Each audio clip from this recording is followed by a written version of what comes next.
Good evening. You are very warmly welcomed, one and all, to the Bahrain Turf Club for what promises to be an historic weekend here in the Kingdom. This is the culmination of the Bahrain International Turf Series of 2025. It's all to play for the big bonuses in our two Turf Series races this evening. And that is merely a prelude to tomorrow's main piece, which of course is the 2025 running of the King's Cup.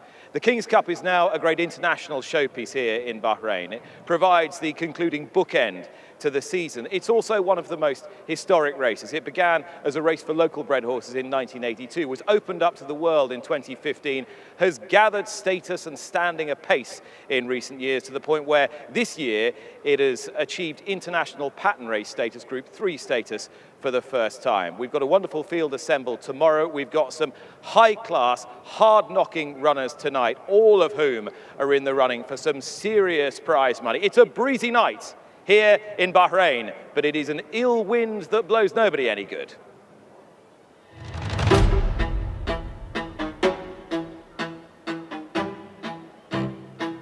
All in. And they're off. And a bit slow to stride there with Ford and racing down the side of the course. 2,200 metres is the journey in front of this field. They're off.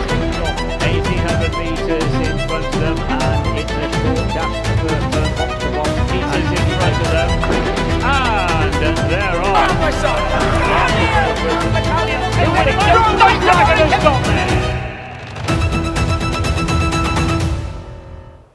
Yes, you are warmly welcome. We got some wonderful sport for you.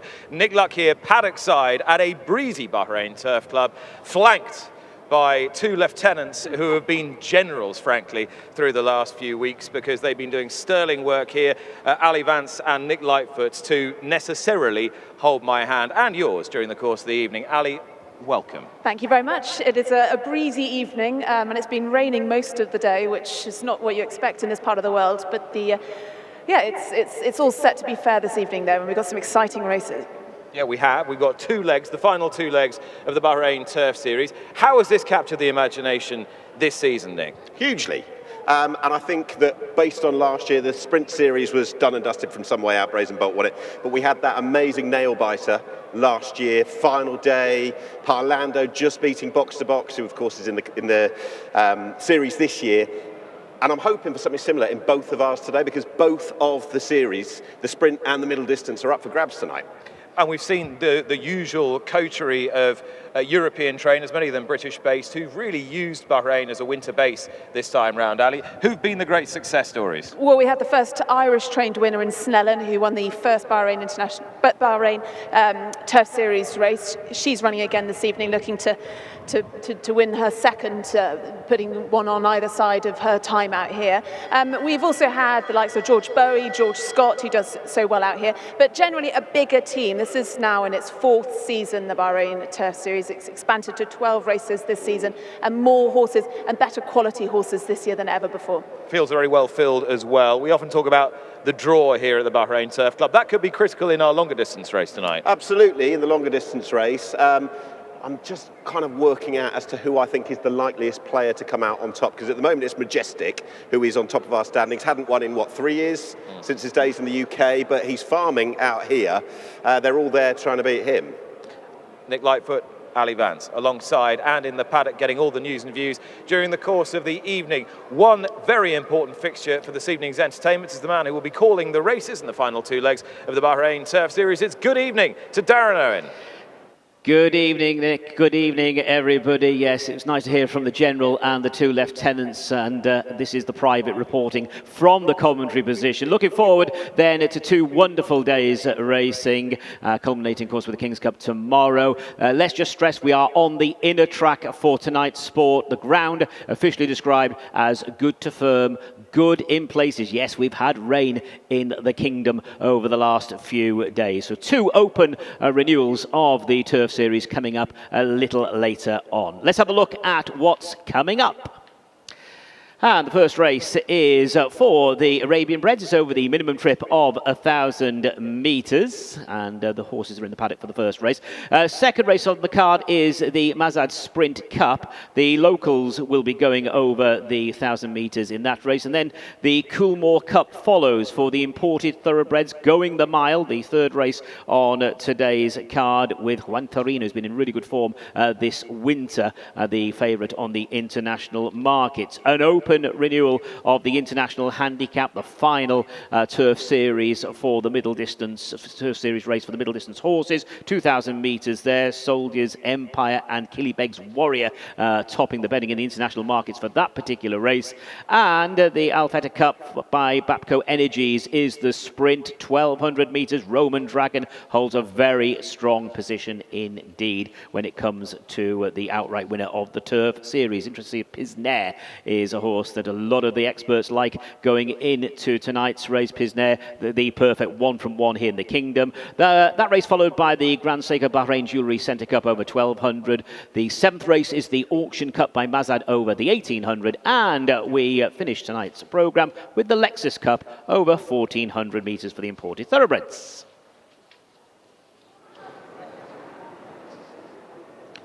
Let's take a look at the horses who won't be winning this evening. These are the non-runners. Race 1, scratch number 7, Daman 1933. Race 2, number 1, Miblish. Third race, number 7, Win for Glory. Fifth race, number 17, Tribal Hunter.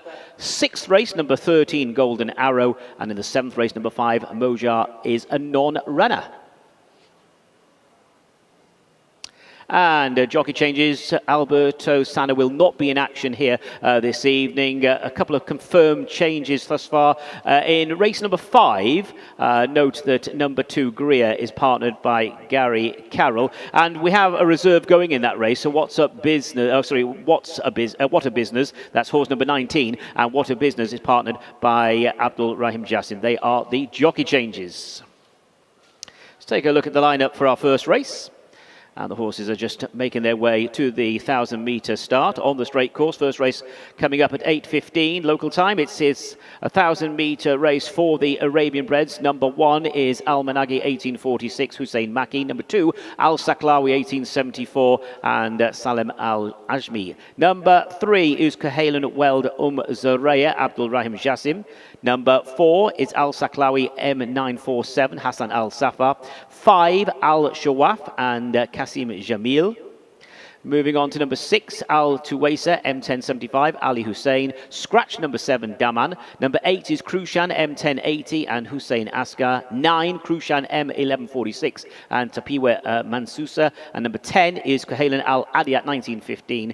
Ali Isa takes the ride. Number 11 is Musanan, M1155, Mohammed Jamil. And 12, Obeyan, 1893, Ibrahim Nada. That's the lineup for the first race for the Arabian Breds, and it's over 1,000 metres.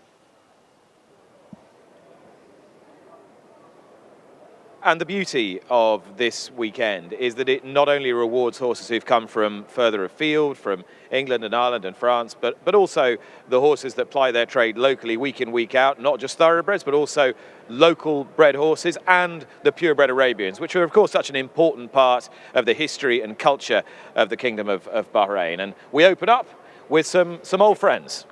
Just a bit. Fair play Darren Owen as well, going through that list to differentiate between a couple of these. When you think you've got 2 Al Saklawis, 2 Krushans, not the easiest race to be calling, but I think we're going to go through the runners one by one. I think we are. I think the first horse that we need to focus on is Kahalen Weld Zoreya, who will be ridden by Rahim Jassim for Yusuf Taha. Was a good third here last time over 1,200. I'm interested in how he fares dropping back to 1,000 metres today. Yeah, because I think he is relatively sort of a staying type in the context of this race. I think he's doing all right at the moment. He won first up this season, finished third here, as you said, last time out, which was a meritorious run behind Musanan, quite well beaten in the end. But it is one of those that has got enough ability to be in the shake-up. If they go hard up top, which, look, they're jump and run merchants. They should be absolutely fine with a bit of pace. I think he can be running on at the end. I've gone 3-2-12 here, Nick. Okay. With Al Saklawi 1874, number 2, I think the key danger. He's the stable companion of Cahalan Weld Zorair. He is indeed. He won here 2 starts ago. Indeed has won 2 of the last 4. He's doing particularly well, and it's not necessarily in my sort of skill set to be trying to dissect all the form Al Saklawi has, but he was pretty dominant here over 1,200 metres in recent times and doesn't often run bad races. So you've got that in your wheelhouse if you're looking to try and find the winner. Well done with your potential trifecta you've gone for, yeah? Yeah, 3-2-12 for me, and 12 Okay. is Obayan. Ibrahim Nada and Abdullah Kuwaiti teaming up in the colours of Al Wazmia. Well beaten last time, but that was over 1,600 metres. I thought he could win this. I'll take it up. So he's in your shortlist, but I think he'd be on top of my list, Obayan. He's got bags of back form, the 5-year-old. He's going to be coming from stall 10, won here back in December. Drops in grade as well, is running better company. And in the context of this race, I think it's a likely winner, to be honest with you. Okay, so There you confident go. Bold shout. shout. Confident shout Yep. from Nick Lightfoot. Obayan, number 12, from stall 10 here, and last ran just a couple of weeks ago, but that was over far too far for him to really shine. And also, it was good company as well. He drops in grade significantly today. Loads of these are generally speaking running over further than the 1,000 metres. We're over the absolute minimum trip now. Al Managi was beaten a long way here last time, but has definitely run to a better level. Won in December of 2023, stays further than this. We've mentioned Al Saklawi, Cahalan Weldham Zaraya stays further than this. Obayan. A couple of these are probably going to get taken out of their comfort zone early doors, but come the end, should be running on strongly. Now, clearly, the 4-year-olds for this breed are pretty young. They're in their classic season. Al Shawaf, I thought, was interesting insofar as he's completely unexposed. And again, they don't really know what his métier is yet. They don't know whether he's a pure sprinter or whether he wants to run a little bit further. So they're trying something different, but he represents powerful connections. He was beaten a long way on that sole start, 1,400 metres, back on the 27th of February, which was only a week or so ago. That was, as you mentioned, a 1,400 metre race, was beaten a long way out. Watched it back, and really, in truth, it was impossible to take too much confidence, but it is early doors. So I'm going 3-2-12. You're very confident with the 12. Who would you have underneath? I will go 12-1-2. 12-1-2 for Nick. What about Ali? I'm matching you, actually, lucky as well. I'm going 3-2-12. I like the form of horse 3, obviously won over the 1,000-metre distance in November, beating horse 2, Al Saklawi, 1874. And then Obayan, horse 12, then to finish in 3rd. How about you, Darren? This is getting boring. I'm going to go 3-2, but I'm going to throw 8 Krushan M1080 into the mix for 3rd place. So I'm going to go 3 Cahalan Weldham Zorair, 2 Al Saklawi 1874, and 8 Krushan M1080. 3-2-8.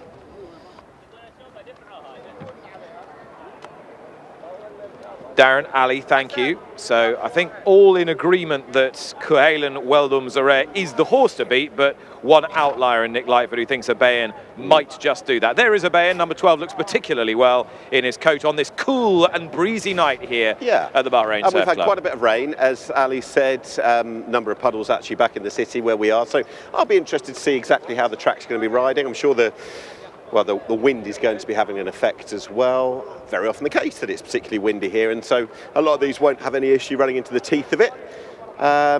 But I'll be interested to see what the winning rider, anyway, says on the state of the ground, just when we think about going into the thoroughbred contest a little bit later. Ground is one factor, and particularly given the fact there's so much up for grabs as regards the prize money on offer, the bonus money on offer for the winner of the Turf Series. I wouldn't have thought it's going to impinge too much on the chances of Roman Dragon if there's just a tiny bit of spring in the ground. No, not whatsoever. Lovely quote from the joint owner, Nick Hughes, who owns in unison with Michael Owen. I think they thought once upon a time they just had a Chester specialist who was a one-trick pony, but he proved when he won at 66-1 here last year that he could do it here. He can do it at different sprint distances as well. And Nick Hughes said, it's my sole horse. Any money I have goes into Roman Dragon. So it could be an extremely lucrative investment. All right, the runners are loading for our opening race. I don't think it'll be too much longer. And with about half the field in for this opener. A run over 1,000 metres or 5 furlongs. We'll go back to the commentary box and join Darren. Are loading the stalls then for this 1,000-metre opener. This is a race for the Arabian breds moving up into place. Now we're going to use race card numbers during the call here. Al-Managi goes forward. Al-Managi goes in, and Al-Shawaf is still out of line. And Al-Shawaf to join the lineup, so too is number 12, Obeyan. That's Obeyan in the blue jacket. Al-Shawaf still to go forward.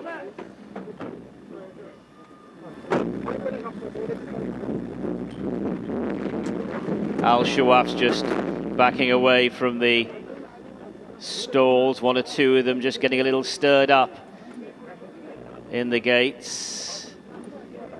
Al-Shawaf drawn in a middle stall, stall 6.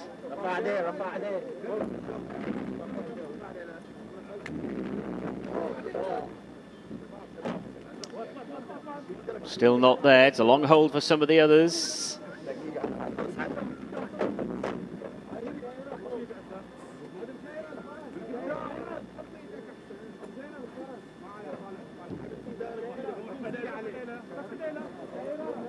Still not quite in place. So Cahalan Weld Umzarea, very popular. This horse coming out of stall 7. They're all in. 1,000 metres and they're off.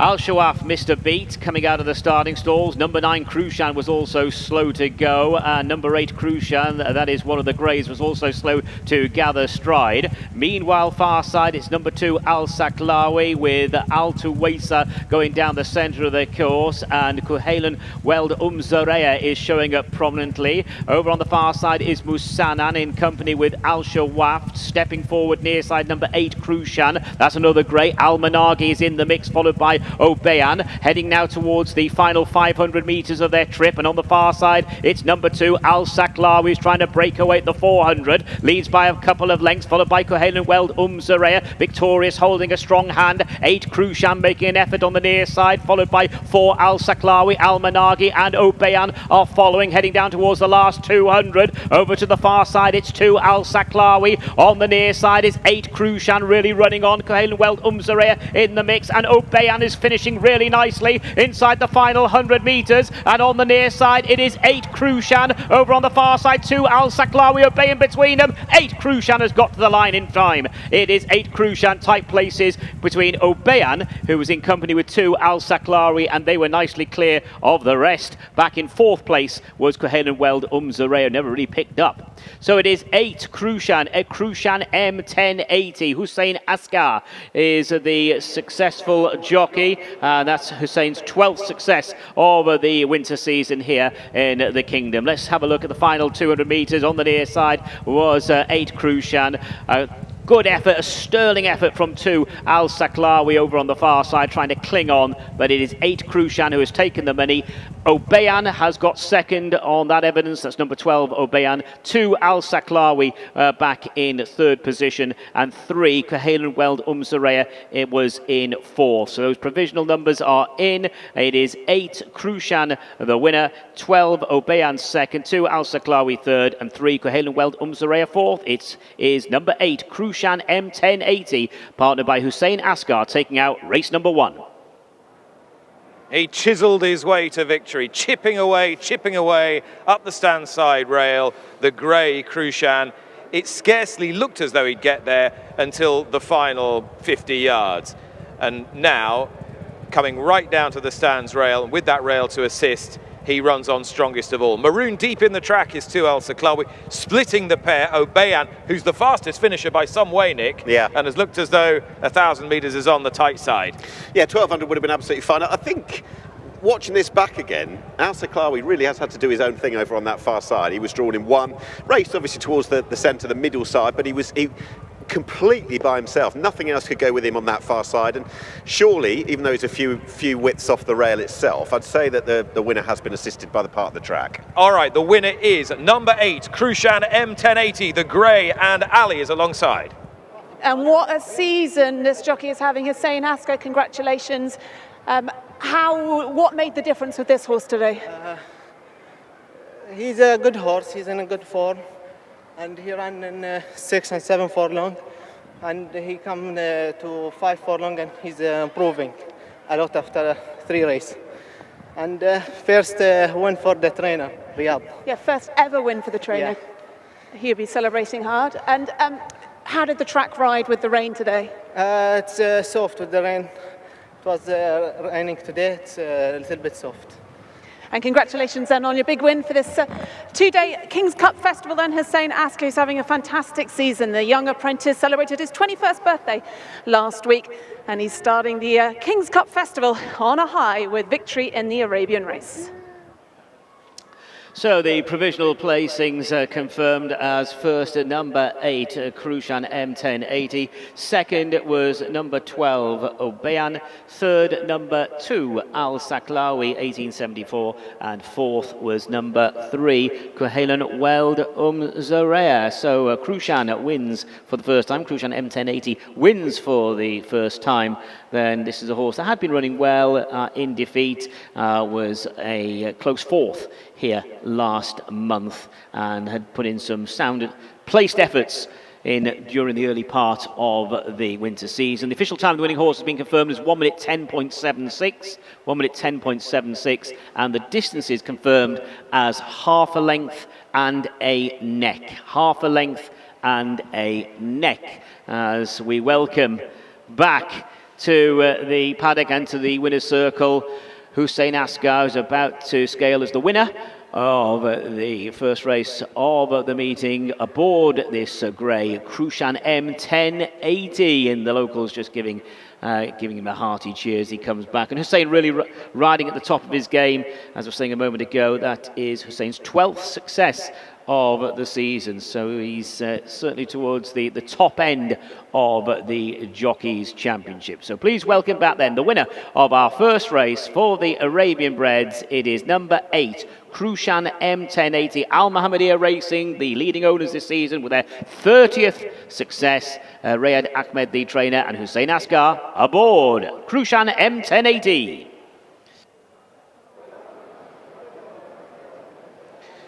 You'd like to paint him, wouldn't you?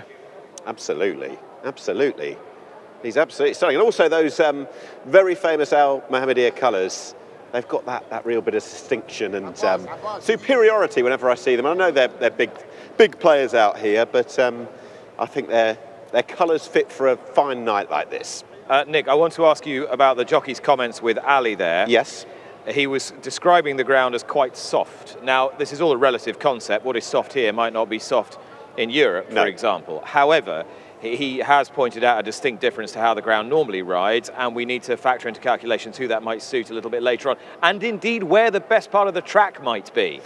I'm more and more thinking the idea that when it comes to the sprint, based on what we've just seen, Get It, who loves a rail to run against. I know he likes an undulating track, generally speaking. Think of Goodwood and Epsom, but he really does have the right part of the track based on what we're seeing there. That said, I think throughout the season it's been fairly even Stevens throughout. I think the horse that came out of stall 1 there has done his own donkey work and run particularly well. This fella had to up his game a bit. Krushan, the winner of our first race, M1080, and he was still quite lightly raced, so I think he was entitled to just progress a bit. It's quite slow motion stuff out there, though. Ali making the point that Hussein Askar's had a fine season, bit of a breakthrough season here. Absolutely. Had a number of big successes as well, and I'm sure for a jockey based in these parts, when you've got success in the first race at a rich festival like this, it's exactly what you need. And rides the mare Mesail in our next race, which will also be over 1,000 metres, but he'll be trying to gravitate his way, I should think, from stall 4, where he emerges from in the next race, more toward the stand side, if that was any kind of a guide. But recapping the result of our opening race, the 8:15, 8 Krushan beats 12 Obeyan and 2 Al Saklawi, with a horse that many of you will have favoured, Kuhalen Weldum Zarer, back in 4th place. Al Saklawi M947, just to be absolutely clear, finished back in 5th place. So 8, 12, 2, 3, 4, the 1, 2, 3, 4, 5 in the 5-furlong purebred Arabian race that went off at 8:15 local time.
And the result is now official for the first race. They have weighed in, weighed in.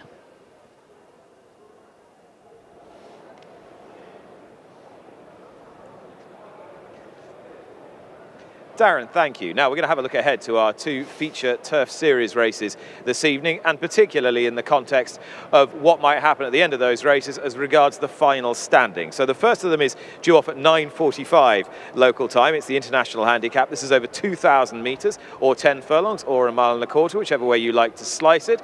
And a horse that, if you are following British racing, you'll know very well, heads the standings. That horse is the Cambridgeshire winner of 3 seasons ago, Majestic, who's run many fine races in defeat subsequently. He's trained by Jack Shannon. Now, he only has a point in hand over Merlin's Beard, but Merlin's Beard is not here. Soldier's Empire, however, is, and so is Snellen, and so is Mr. Allen, and so is Knight of Honour. And with 15 points for a win, 10 for second, 5 for third, and 1 point for turning up, that means we've got 5 possible winners of the 40 grand bonus. Yeah, and when you look at how close a load of these were, in behind Knight of Honour, who's suddenly got the winning role now that the headgear combination has gone in there. You throw in Killybeg's Warrior, Soldier's Empire, etc. They were all very close together, and I wouldn't be too dogmatic thinking that it's exactly the same result today.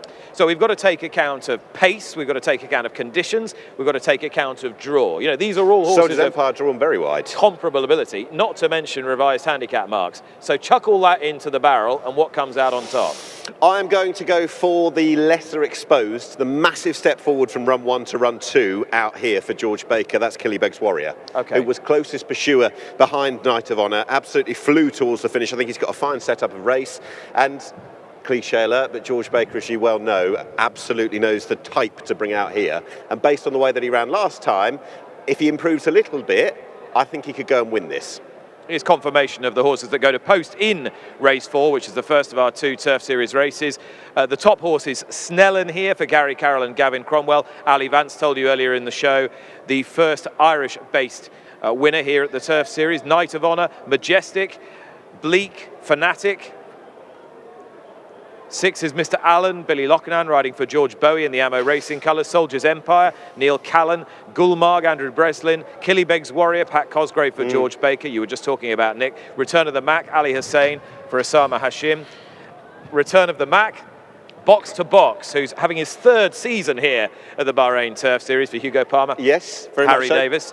Whiskey Pete for Rosie Jessup and Nigel Tinkler. Fleet Admiral Yantani is the bottom horse here. Ian Williams and Lee Newman in colours that will be represented by horses at the Cheltenham Festival next week. Neil and Alfie Smith, who have several horses with Paul Nicholls. So Killybeg's Warrior is your... Tentatively. I knew you were going to say tentative. All right, OK. In a race like this, with a competition like this, and you see the points like this, the standings, I hate to use that word again, dogman, it's hard to really nail your colours to the mast. The one thing Killybegs can do, he can't win the series, but he could spoil it for others. And I think he could be just the type that explodes into life today. You mentioned Yantani, that horse trained by Ian Williams, who won this series last year with Parlander. He won't be winning it today. Box to Box isn't in quite the same form as he was this time last year. Got a draw today, though, hasn't he? Yeah, which he hasn't had all season. Yeah, he has. It's just a shame that he's not quite at the level that saw him go into the final day actually tied with Parlando. So Box to Box can't win this. Several of them can. I'm going to go with Snellen today. Okay. Yeah.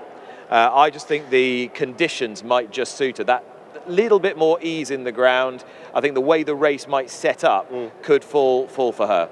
She was perfect first time out in the first day of the series back on the 20th of December. I just have a slight reservation that if it is on the softer side, which by the way doesn't, the more of an accent on stamina is not necessarily a tick for her, but she's got an explosive turn of foot at the end of her racing. Well, there's one man who has captured the imagination wherever he has been riding, and he rides Mr. Allen here for George Bowie, who will be providing him with so many runners and winners during the forthcoming months. He's Billy Loughnane, and he's with Ali Vance. Yeah, nice to see you here again, Billy. What, 3 or 4 trips out here over the winter? You enjoy them? Enjoy trips coming out here? Yeah, had a good time, I think, so far. I'm knocking on the door, so here for the next 2 days. Hopefully we can get a winner or two. I've caught you coming back from the track. What do you make of the conditions? Obviously, it's been raining most of the day today. Yeah, it's a little bit slower ground than what it has been previously. I think that'll play into my strengths today, especially with my rides. You've got Mr. Allen and then Spangled Mac. Both will be suited by slightly slower conditions? Yeah, definitely. Both have got good form on slower ground, so be right up their street. Now, Mr. Allen, he's been knocking on the door, but not quite getting there on all his runs here. Yeah, he's got a kind of draw today, which should help him. He's been pitched quite wide previously in his runs, so hopefully we can get a bit more economical route and see how we go. And Spangled Mac back sprinting. He was over the 7 furlongs last time. Yeah, back sprinting shouldn't be an issue, and especially on conditions like today, it's quite a strong wind out here as well, so I imagine it'll bring out the stamina. Happy with the draw with Spangled Mac? Yeah, definitely. The horse just came up this side of the track there, and looks like quite a fresh strip when I've had a look at it, so yeah, pleased with the draw. Well, good luck with those. Thank you. Cheers. Billy Loughnane, what a class act he is, and what a class act he has proven in his 2 short years with a licence, and some are even tipping him to challenge for the Jockeys Championship in Britain this year, and he has the assistance of super agent Tony Hind in his corner as well. Now, we've talked about the International Handicap, our 4th race. Our 5th race is the other Turf Series race. That's the big sprint. Now, this is rather more one-sided as regards who might end up winning the whole series. Roman Dragon, who's a big fancy today, heads the list at 28. A Swift Asset isn't here. Nomadic Empire on 18. Spangled Mac 17. Billy's ride. 16 Redemption Time. Avago Joe 16. So Roman Dragon's going to have to blow out, and one of those further down the list is going to have to win to turn this around. Yeah, I don't see him doing that either. He's pretty solid, whatever the situation is. I don't think he's going to win the race today, but he doesn't have to. That's the key thing. I think Desert Cop's going to win this. I'm going for a George Baker double. Okay. Yeah. Why? Because, again, another element of only having had a few runs out here, a couple, absolutely the same as Killybegs Warrior. I thought his run last time behind Roman Dragon was very good indeed, and the way that the track actually was playing that day, I think it'll be absolutely fine for him today. A little bit of juice wouldn't be a problem, and I think Desert Cop has got a lot of back class. He can go and win this.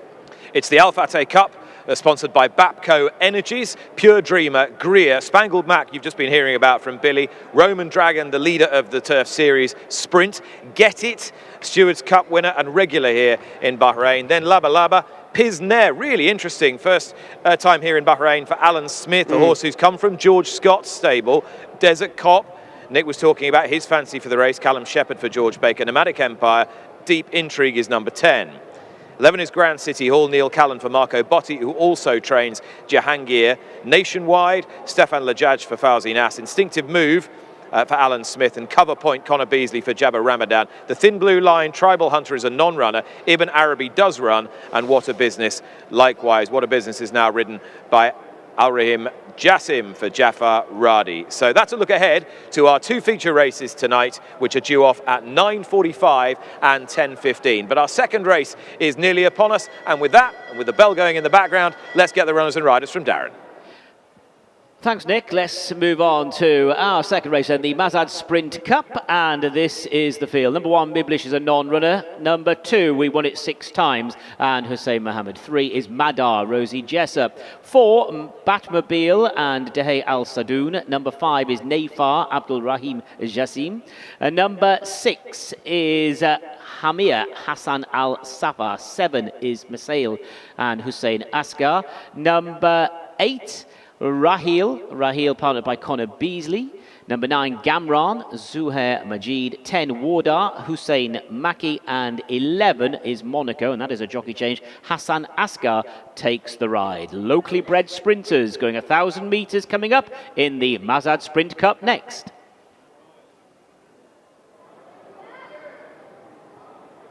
So the MAZAD Sprint Cup, and Nick Lightfoot has already told me of a confident selection for this race. Nafar, horse number 5.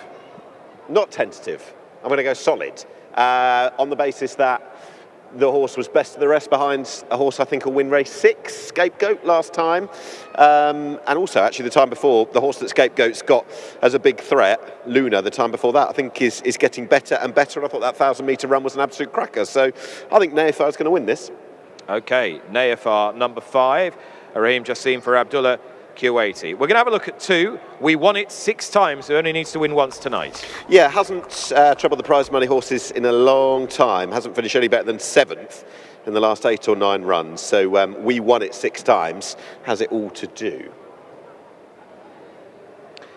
Veteran Entar, we won it 6 times. This is a mare, Madar. She's 9, Rosie Jessup, taking the ride, and she's not really in great form either, though she did win 3 back. Yeah, she won a few starts ago, she said, but she's since struggled. And when you actually look back at her profile, she's a very infrequent winner. So well done to the connections for getting that win out of her 3 starts ago, but she's not an obvious candidate to my mind. She's drawn higher in 10, which might not be a bad thing. 5 is in shot. There we are. There is your selection, Nafar. Yes, very lightly raced indeed. Gave absolute best behind what was a very, very impressive winner, Scapegoat. The front 2 were a long way clear and showed a lot of speed, a lot of pace that day. And given it was the first run in a year and just a second official run, I'd argue that this one could still be on the up. 6 is in shot there. Big sheepskin cheap pieces. Hamia, who ran quite well last time out. Yep. Form has dipped a bit, in truth, but that wasn't a bad run whatsoever. Looking for a first win in 2 years. Is drawn towards the middle in 7. 8 is Rahil, daughter of Profitable. Connor Beasley will ride Rahil, who is down to 1,000 metres again, having tried further last time. Yeah, still a maiden. Half a dozen starts, albeit not an awful lot of exposure to racing, but on what we've seen, plenty to prove. Not the rider though, Connor Beasley, who's 3rd in the championship in the UAE. He won a Saudi Derby a couple of weeks ago, big success in other parts of the Gulf as well. He's having a winter to remember. 4 is Batmobile. Nice name, really good name. Any chance? Well, refused to race here a few starts ago and looking for a first win in 2 years. I would look elsewhere for a superhero. Okay, Alan Smith does train Batmobile. I thought it warranted a polite chuckle, no more. No better. No better. Here's Warder, number 10. Warder, yeah, 3 runs. It's been a fairly low-key start to the career so far. Trained by Tal Al-Alawi, comes out of stall 6, and a sharp drop in trip. But in truth, with a horse who hasn't shown much, they're probably finding something to click. 9 we can look at now, the grey cantering down. This is Gamran. Blew out last time over 2,200 metres. Blimey. Yeah. How often do you see that? Not very often. 1 mile and 3 back to 5 furlongs? Not very often. No. I mean, to be fair, Jim Goldie did run a horse in the Cesarewitch and the Cambridgeshire in the same year, so 9 furlongs. Finished second both times, 2.25 miles, and he was placed in both races. Yeah, so. Nanton, and we've had sprinters who formerly ran over hurdles, July Cup winners, Les Arc. So very anything's popular, possible even. With this one, still only a maiden, and given the fact that they're alternating trips from 1,200 to 2,200, it shows they're not entirely sure what is going to need this horse to trouble the judge. green silks, red sleeves there with the white sash. That's Mesail, the mare. Hussein Asghar looking for a double here. What are his chances? Not a particularly good one, I don't think. Still a maiden after 13 starts. Did run okay here a couple of starts ago, but my selection, Naifa, holds Mesail quite solidly from last time. All right, so Naifa for you. The more you talk about these, the more I can see the case for your selection. Look, you can follow me in. It's a solid selection, but I do think a lot of these are going to struggle based on the form that they're in. All right, assembling now at the start. 5 is the pick here from the desk. What about Ali and Darren, I wonder? Ali, what do you think? With you again, Nick. Yep, 5 for me, followed by horse 7, Mesail then, and finally then in third, horse 3, Madar. So yeah, I like the form of Nafar and could give Scapegoat's form a good boost. Scapegoat is running over 1,200 metres later on the card. Naif then, the filly, who'll be ridden by Abdurrahim Jassim.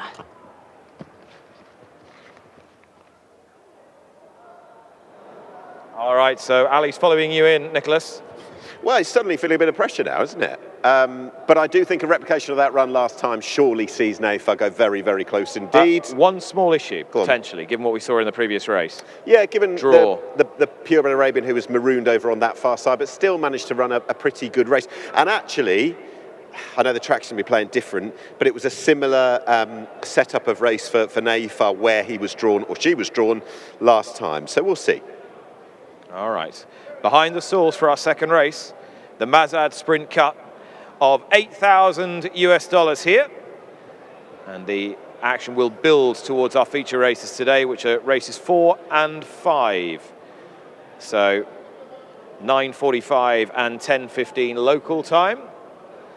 And we'll be back with you tomorrow for a card that will follow exactly the same timeline. Absolutely, the final race card, at 11:45. Great card tomorrow. Those 2 feature races, the Al Methak Mile. Sadly, we've lost Osman Flea, a little bit of Godolphin Gloss taken off that race, but Godolphin represented with King of Conquest in the King's Cup, and I know that you're a big fan of Military Academy. Love the horse.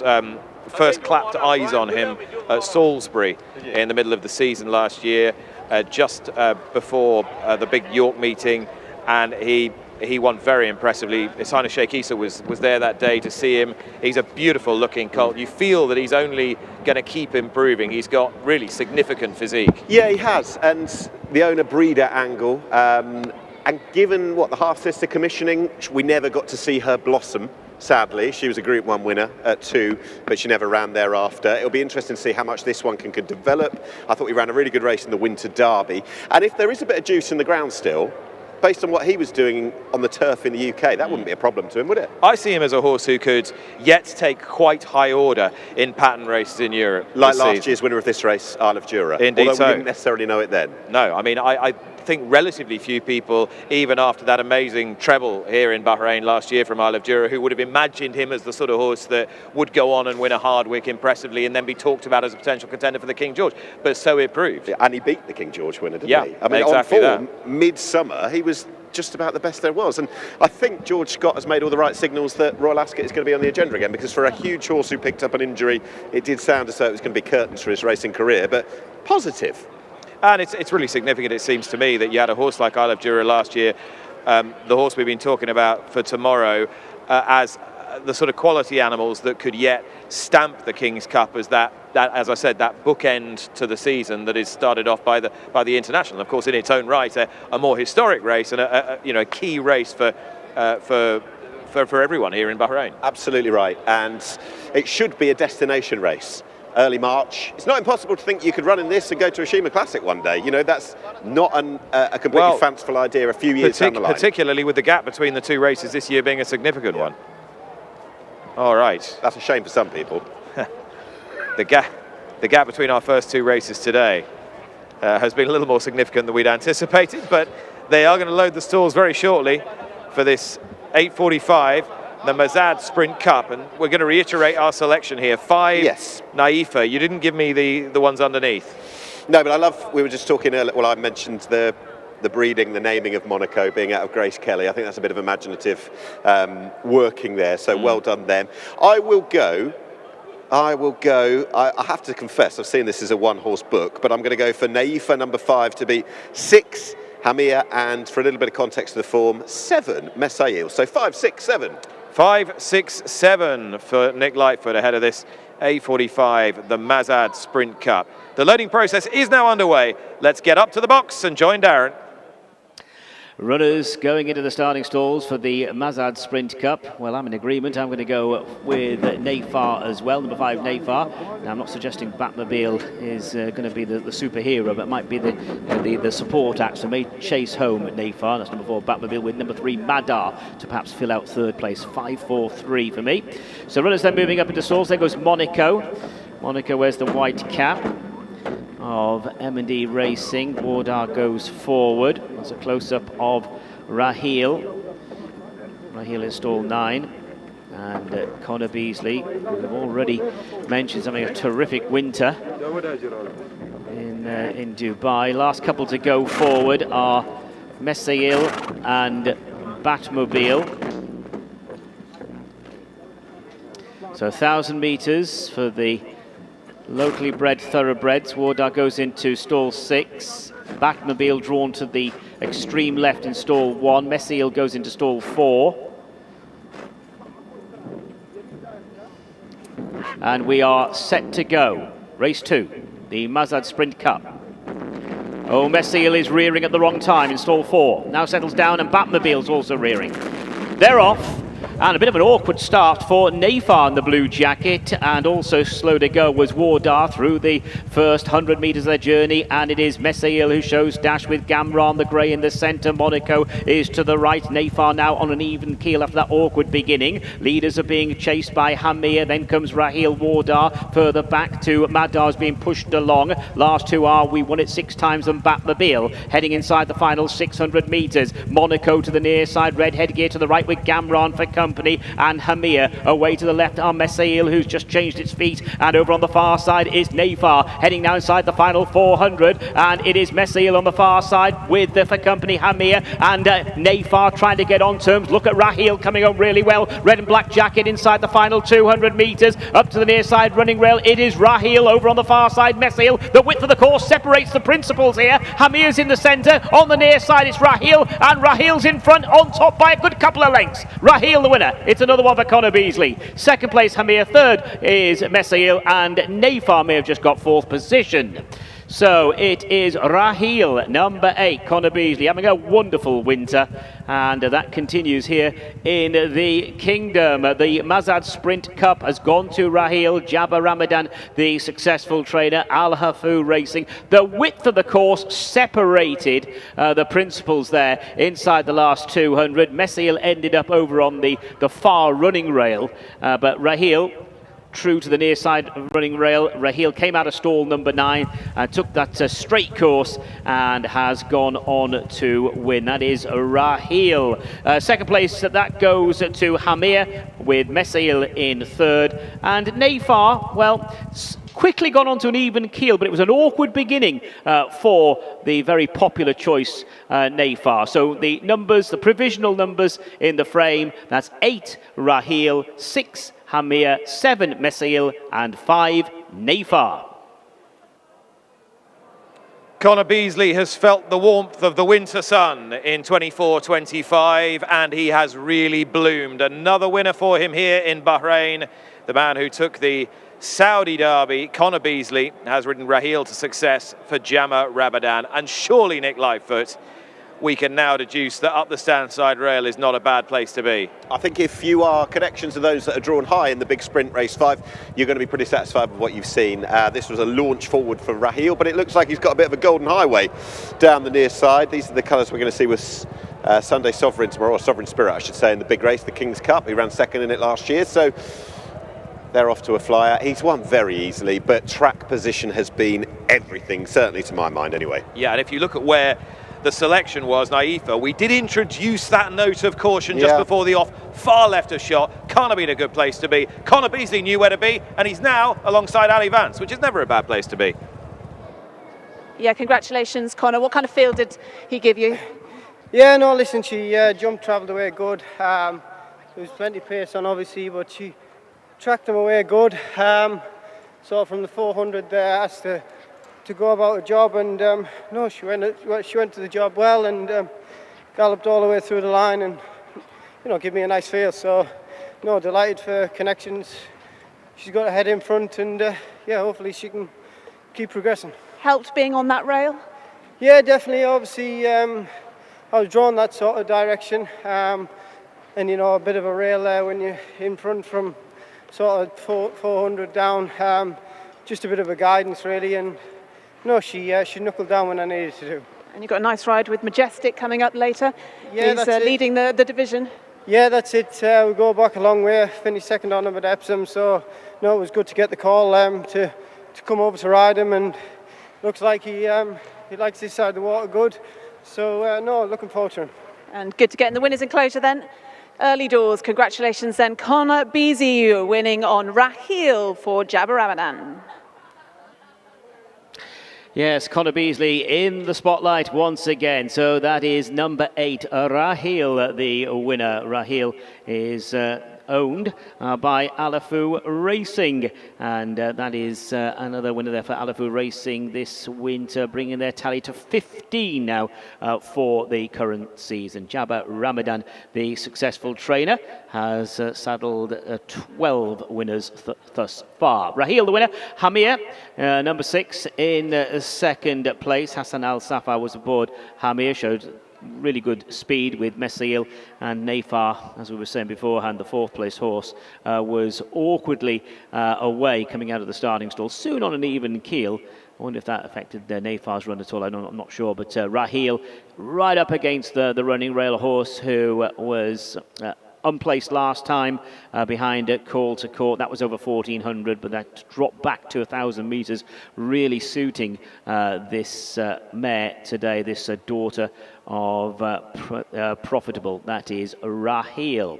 So Raheel is returning to the winners' enclosure then, the winner of the Mazad Sprint Cup, our second race of the evening. Connor Beasley, who was in the winner's circle here a week ago, has taken another prize in the kingdom. Welcome back, the winner, number 8, Raheel. And I think everybody associated with Raheel can give Connor Beasley a massive pat on the back, because he's identified exactly where he wanted to be on this mare, and there's no doubt with the assistance of that stands rail, that was a decisive in victory here. Doubly satisfying for the owners at Alafu Racing, who are so prolific here in the Kingdom of Bahrain, that this mare by Profitable is a homebred out of their bush ranger mare, Little Miss Sarah, and that's victory here over 1,000 metres today in the Mazad Sprint Cup. Connor Beasley, who's had such a fine season in the Gulf region, dismounts, untacks, and Ali Vance has more. Well, let's have a quick word with our winning train then, Jabba Ramadan. Congratulations. She did that nicely. Yeah, she did it easy, innit? 5 furlong, catch me if you can. Jockey done a good job. She's little, isn't she, just seeing her walking out of the winner's circle? Yeah, she's little, but she's fast. She's got a ball for it. She's very fast in training, and I think she loved it today because of the ground. That's it. You've got some nice runners over both today and tomorrow, but looking ahead to tomorrow then, Sovereign Spirit in the King's Cup. Pleased with how he ran in Saudi? Yeah, definitely. He's back here over a short time, only almost 10 days. So hopefully he will run a big race for us tomorrow. Come out of the race, come out of Saudi well? Yeah, he did. He did, and he traveled well, and he came home. He loved it, so he's back to his normal routine. So hopefully we have a big day for him. He's one of those horses, though. He doesn't seem to run a bad race, does he? And particularly here. No, definitely. He loves it here home. He doesn't, as long as he's just, he goes to quarantine 4 hours before, so it's nothing, traveling and anything else. So he's a bit sensitive horse, but I think as long as you keep him, the day is going to go with him, so he will have a big day for us, hopefully. Well, good luck tomorrow with Sovereign Spirit, but well done then with Raheel in this race. Thank you very much. Thank you. And the result of race 2 is now official. They have weighed in, and there is confirmation of the result. First, number 8, Raheel. Second, number 6, Hamir. Third, number 7, Mesail. Fourth, number 5, Nafar. And fifth, number 4, Batmobile. The distances were 2 1/4 lengths and 1 length. That's 2 1/4 lengths and 1 length. And the official time of the winning horse, 1 minute 01.44. 1 minute 01.44.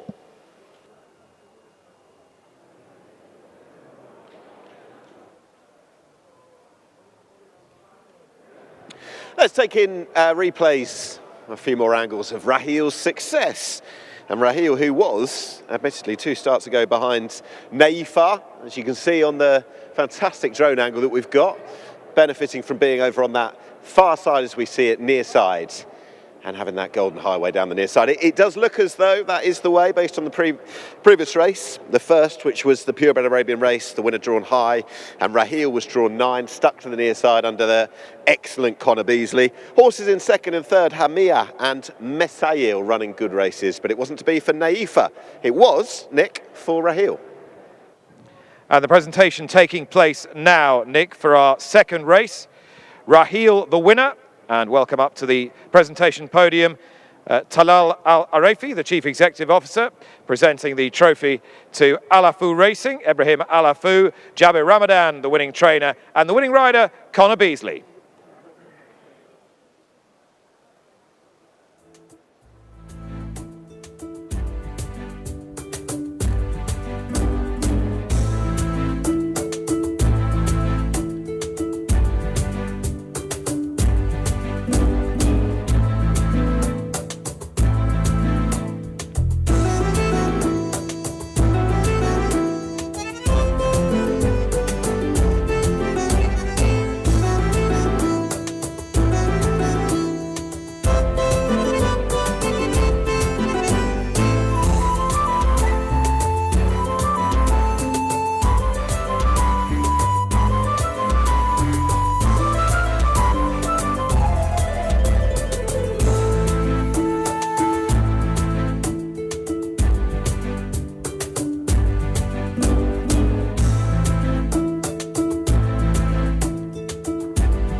It's a cool, breezy, slightly damp night here at the Bahrain Turf Club, but the action is hotting up as you join us for the final two legs of the 24-25 Bahrain Turf Series. So much to enjoy this evening, as we have been here in the Kingdom through the last few months.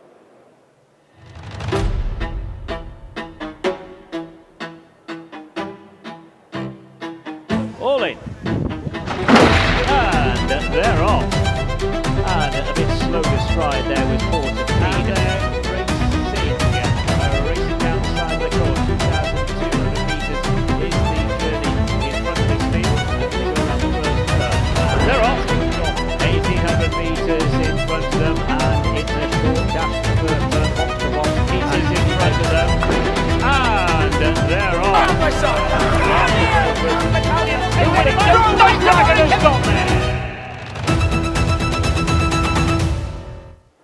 Wherever you are in the world, it's great to have you with us as we converge on the Kingdom for one of the most important race nights of the season. That all leads up to the historic running of the King's Cup, when you'll be back with us tomorrow. Ali Vance, Nick Lightfoot alongside me, Nick Luck, paddock side here at the Bahrain Turf Club. In fact, the weather's taken a turn for the slightly better over the last hour or so, Ali. I'm not sure about that, Nick. It's been very wet all day and it's still spitting slightly, but it's certainly breezy, as it often is out here on a Thursday and Friday evening. But we've got some fantastic races to look forward to. As you said, the conclusion of the Bahrain Turf Series this year extended to 12 races and incorporating some of the Kingdom's top races, like the King's Cup. So this is the first time that the King's Cup has been a two-day festival, with the Turf Series today and the big King's Cup races tomorrow. Yeah, the King's Cup looks a cracking race tomorrow, but let's focus on this evening's entertainment, Nick. We've got so many horses coming from all across Europe competing in the two legs of the Turf Series. One a middle distance race over 2,000 metres, the other one a really, really important sprint race.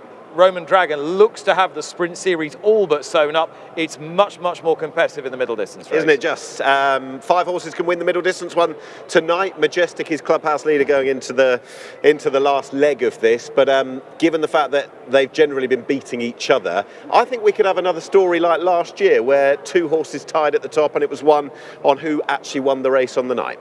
Okay, conditions are just going to soften a little and unusually here at the Bahrain Turf Club, because as Ali was saying, it is quite a damp evening, but the wind has just dropped a shade. Let's introduce you to what I would argue, and I don't think anyone's going to quibble, is the most important member of our team and your team this evening. He's the man calling all the races. He's Darren Owen. Thank you, Nick. A warm welcome to the Kingdom, everybody. Yes, as Nick was saying, the wind has actually dropped. It's actually changed direction as well. It was more across the course, across the straight earlier on, and it was quite strong. It has actually now dropped, and it's still slightly against the field. And just to stress, just to highlight that they are on the inner course for tonight's sport, and the ground is officially described as a good to firm, good in places, due to the rain that we've had in the Kingdom over the last few days. So, looking forward to the climax of the Turf Series, as we see the rain falling there in the floodlights. Let's have a look at the lineup for our next race. This is the COOLMORE Cup. It is over the mile, 1,600 metres for the imported thoroughbreds. And number 1 is a horse who's having a really good winter here in the Kingdom. He's already won a couple of times. That's Wantarina. Stefan Lejage takes the ride. Number 2 is Royal Scimitar and Hussein Asghar. 3, Goumet and Callum Shepherd. 4, Bacento, Andrew Breslin. Number 5, The Parent and Tom Marquand. On to number 6, Salvuccio, Harry Davis. Note that number 7, Win for Glory, is a non-runner. Number 8, Burdett, Ibrahim Nada. 9, Pedro Valentino, Neil Callan. Number 10 is Chimgan, partnered by Hassan Al Safa. And 11, Salamanca Lad, the ride of Connor Beasley.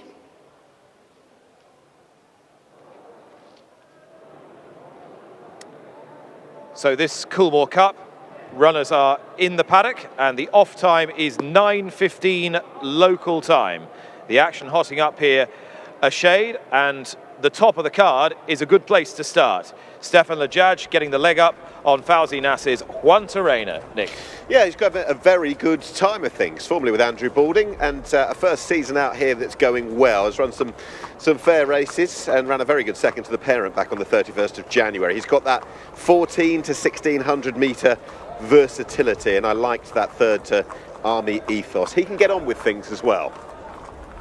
Wantarina, possible pace. Here's Royal Scimitar, a horse you'll know well, he's been around forever.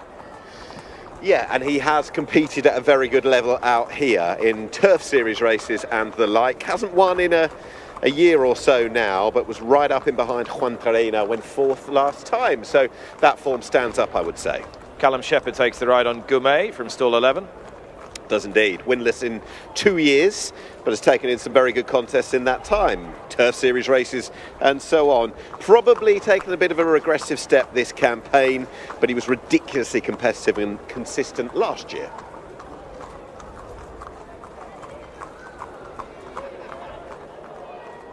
Just worth noting that the first 2 races before you were with us, winners both came up the stand side. Now they were on the straight track, but I wouldn't be too worried if you're drawn wide, even on the round track today. There are parts of the track which may well be worth exploring. Bacento is next.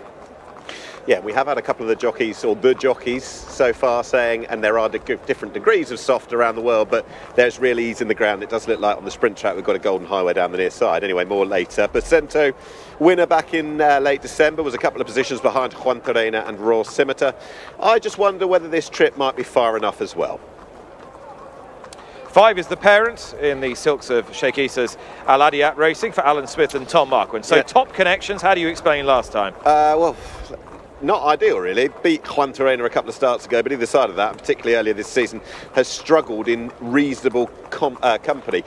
The rating has been tumbling, and I don't think he's the easiest horse to predict. He's useful, but at the same time he's capable of putting in the odd stinker like last time.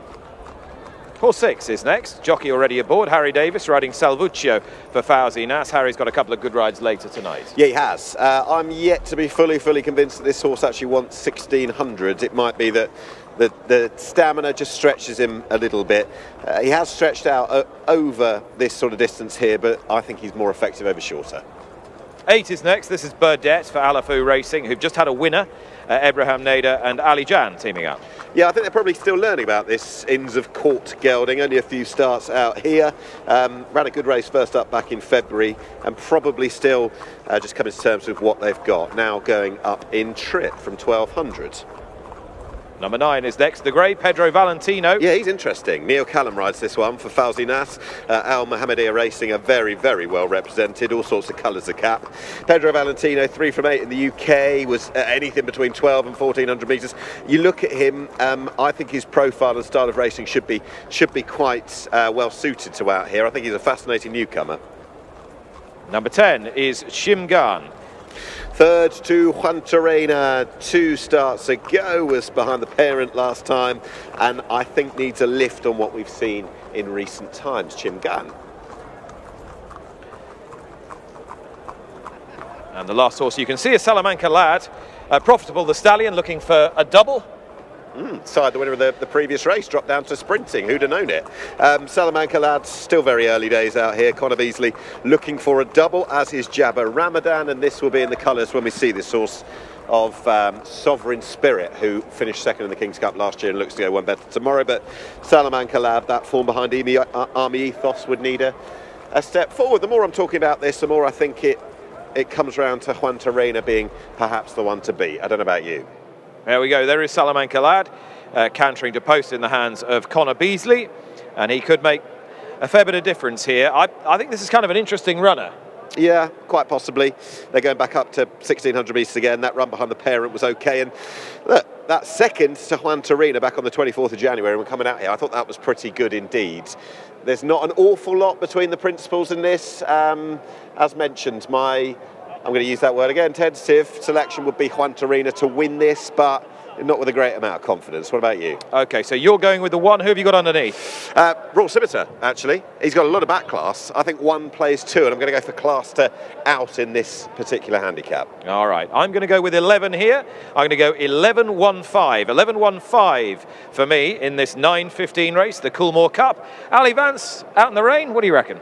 Thanks very much, guys. Well, I'm going to side with the horse that I thought was the paddock pick, and that's the parent, a gorgeous looking horse. You can see they're heading going down to the start. I know he can throw in a few stinkers, but I'm hoping Tom Marquand can get him back to winning ways today. And One Torino, horse 1, who's got more consistent form. He's my second horse, followed by the newcomer to racing out here, Pedro Valentino, the pick of top jockey Neil Callens. So horse 5, 1, and Pedro Valentino, horse number 9.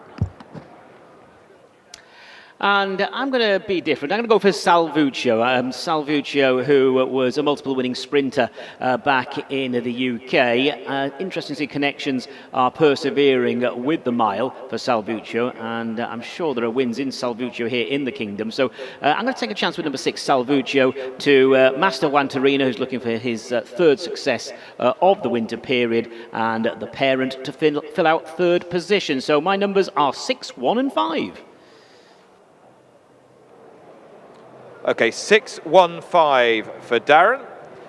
And runners just easing their way down to post here to the 1600-metre start. The 1600-metre start is on a chute at the entrance to the back stretch. So horses have got a long time to sort themselves out before they have to face their one and only bend in this race. And that means that, you know, even if you are drawn wide, it is certainly no disaster. No, we're not talking about a huge field whatsoever. There's only 10 of them going out there. As with anything, pace will be key in the early stages, depending on what type of horse you've got. And I think Juan Torino's got ticks in all the right boxes, to be honest. You look at the consistency with him. All right.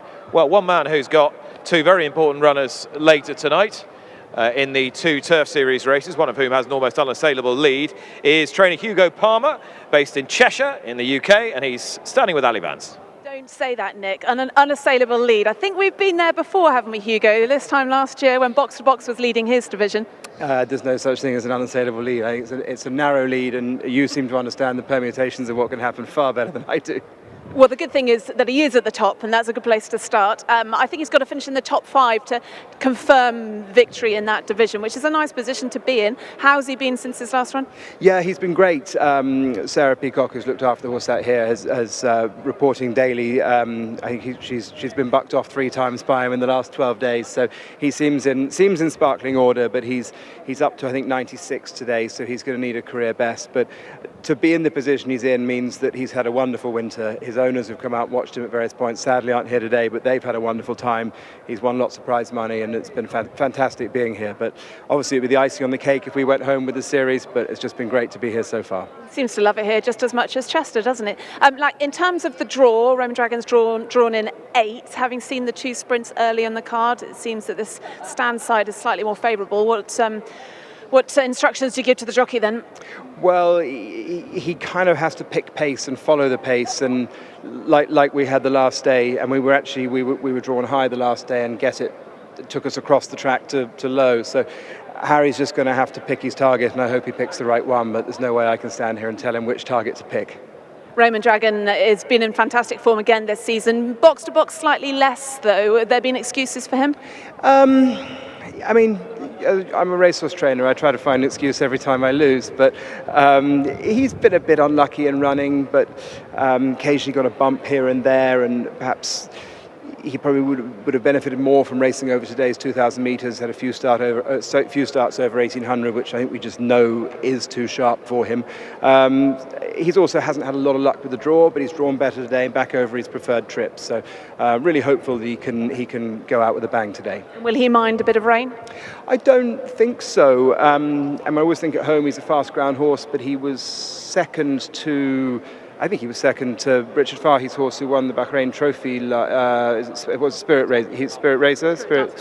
Dancer. I think he was second to Spirit Dancer in a handicap at York on pretty soft ground quite a long time ago now. But yeah, he should go on it, and it's not soft ground.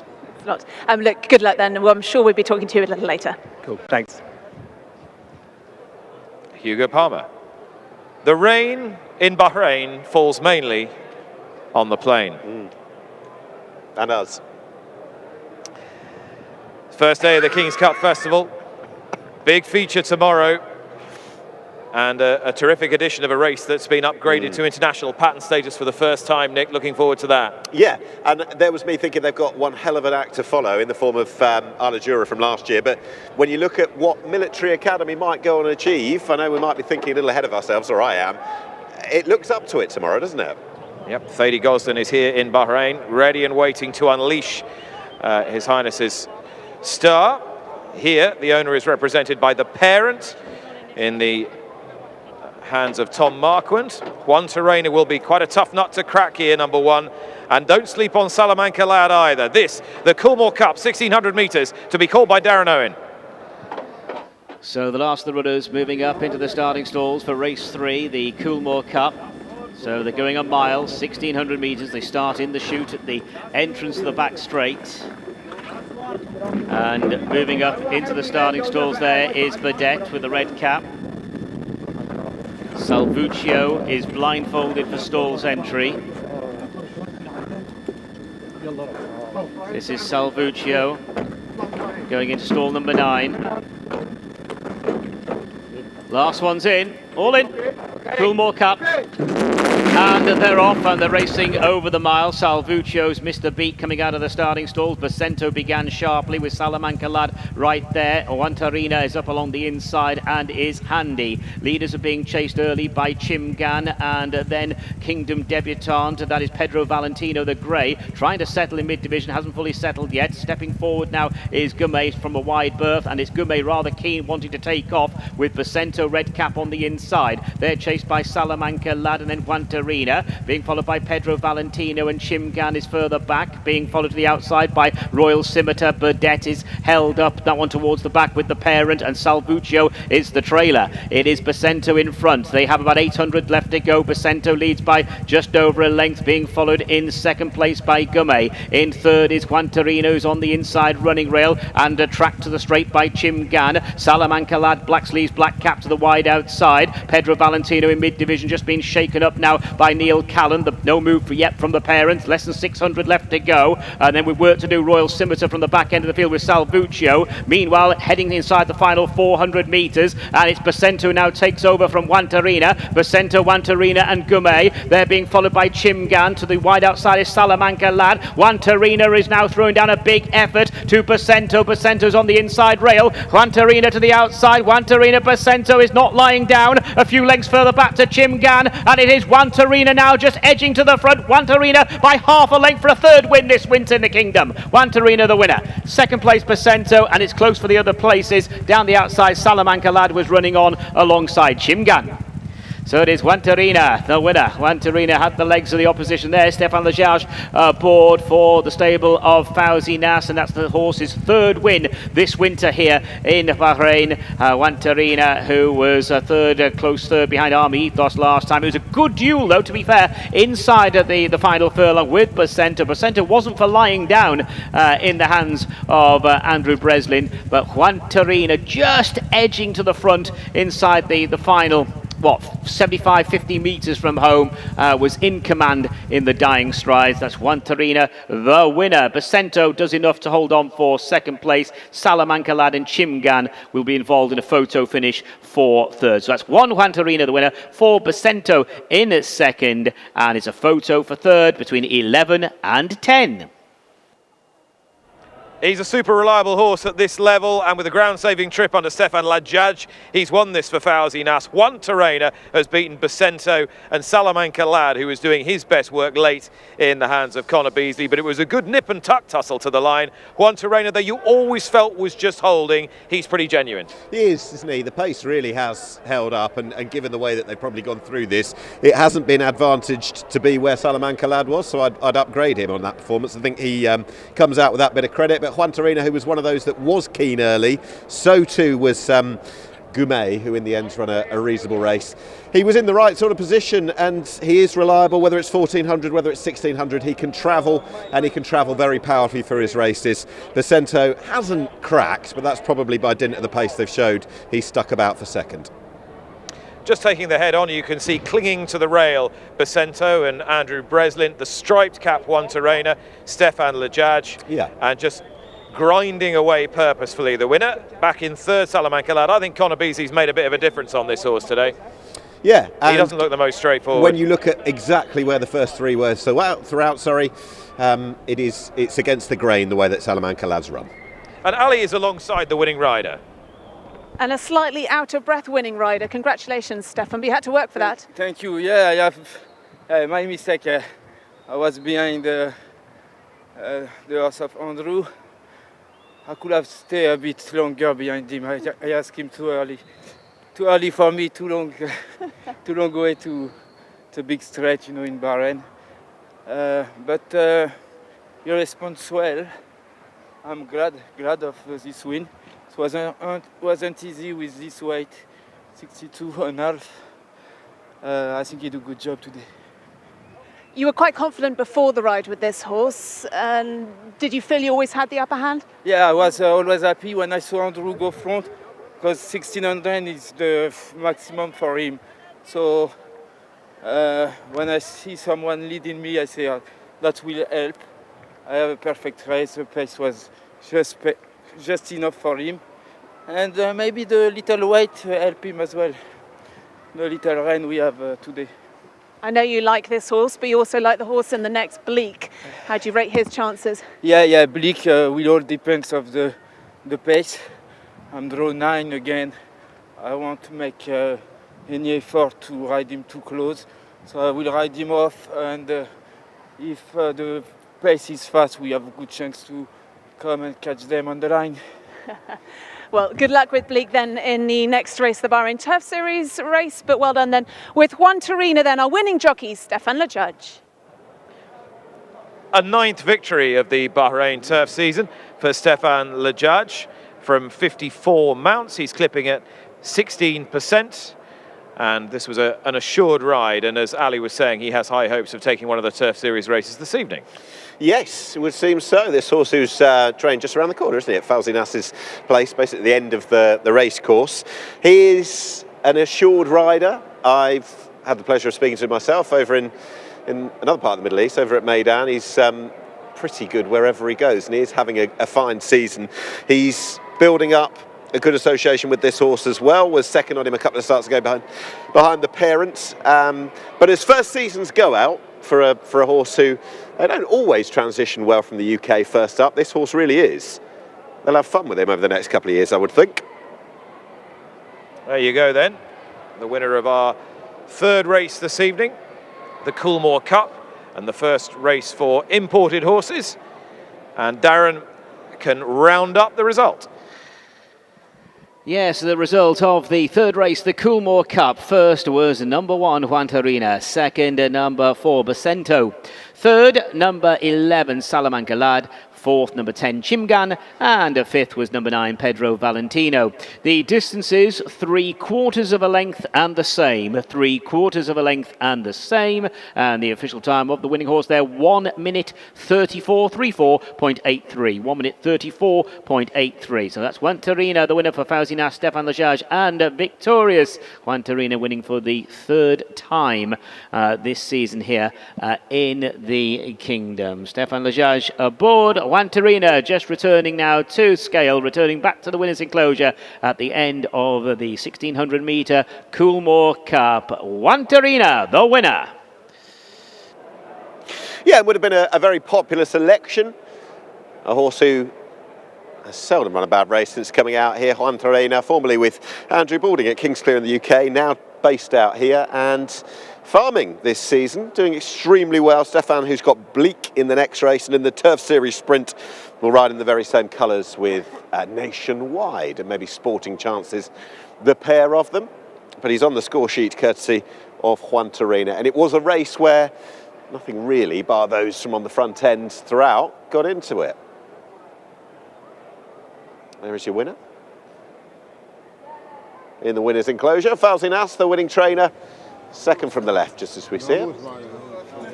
He's got big chances still to come, or a number of chances.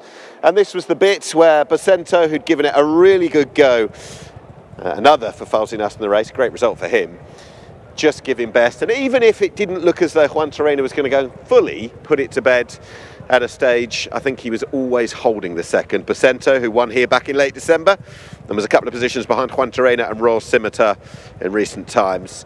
Might be that the trip's just far enough, but I don't think they've gone a really hard gallop.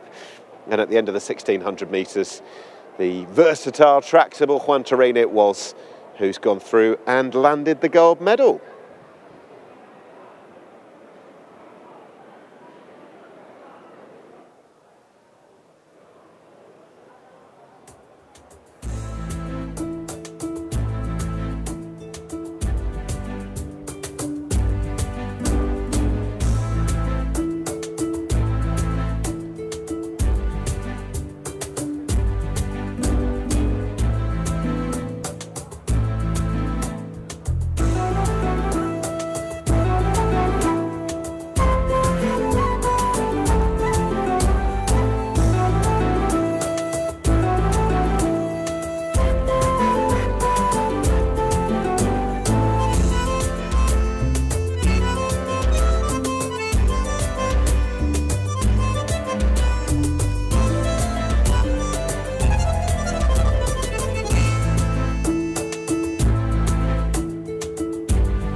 result of the third race, the Coolmore Cup, is now official. They have weighed in, weighed in.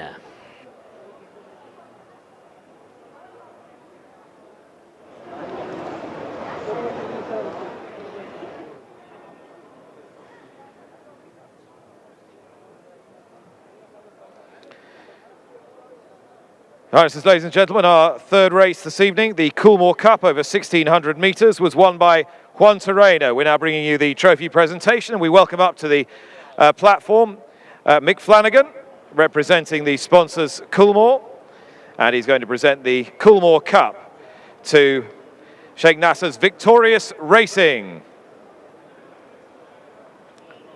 Trainer Fauzi Nas.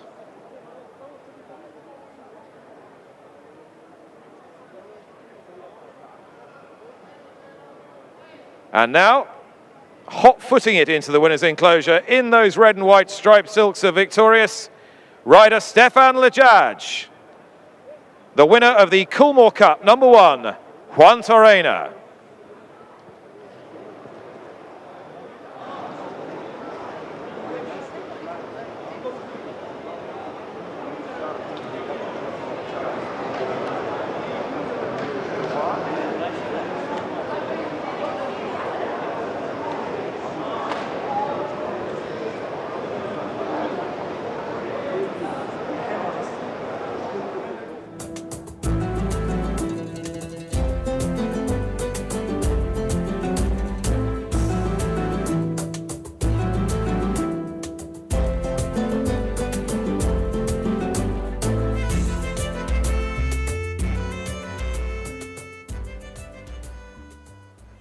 So we are now moving on to the first of 2 Bahrain Turf Series races. This one, the international handicap for the middle distance horses.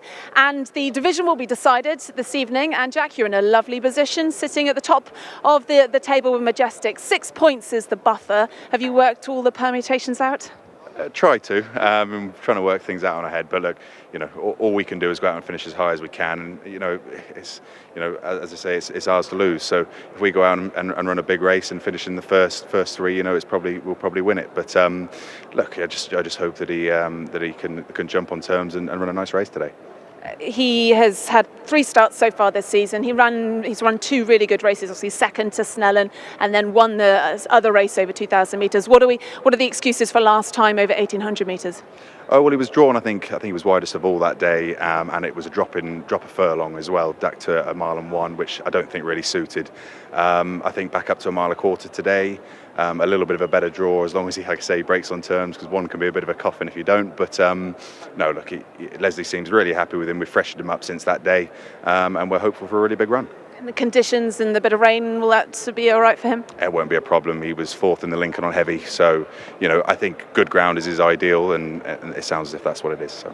I know you've had a runner rather in the Bahrain International Trophy, but have you enjoyed being part of the Turf Series this year? No, 100%. Look, everyone here in Bahrain has been fantastic. Before we get mowed down, we better come over here. Yeah, no, look, everyone in Bahrain's looked after us great, looked after Leslie and the horse fantastically well. So, look, if I've got anything good enough, I'll certainly be coming back. Well, good luck with Majestic then in the next. Thank you very much. Cheers. Jack Channon, trainer of Majestic, who won Newmarket's prestigious Cambridgeshire Handicap 3 seasons ago and has run many fine races in victory and defeat subsequently. And he is one of the leading fancies for the middle distance final Turf Series leg, and is indeed atop the standings at the moment, Nick Lightfoot. But it's all to play for here. Just a reminder, you get 15 points for a win in this series, 10 points for second, 5 points for third, and a point for turning up. And of course, what do points mean? Prizes. They do. $40,000 to the winner of this series, and Majestic can win, Soldiers Empire can win, Stellan can win, Mr. Allen can win. Yeah, Merlin's Beard, who you see that is the omission because he's not here, so that horse won't be winning. It's tight at the top, but I've banged that drum already today. We had an absolute split decision last year with Parlando and Box to Box both on 28, so it can happen. Parlando won by virtue of winning that final race. Okay, so is it the recency principle? And if we get a tie at the top, who wins? It would be based on, I think, the winner from tonight. Okay. Yeah. All righty. There you go. And of course, the other leg. The abacus doesn't have to come out. Yeah, fingers crossed. Are you confident? I'm not. Not really, no. The other leg of the Turf Series tonight is the sprint.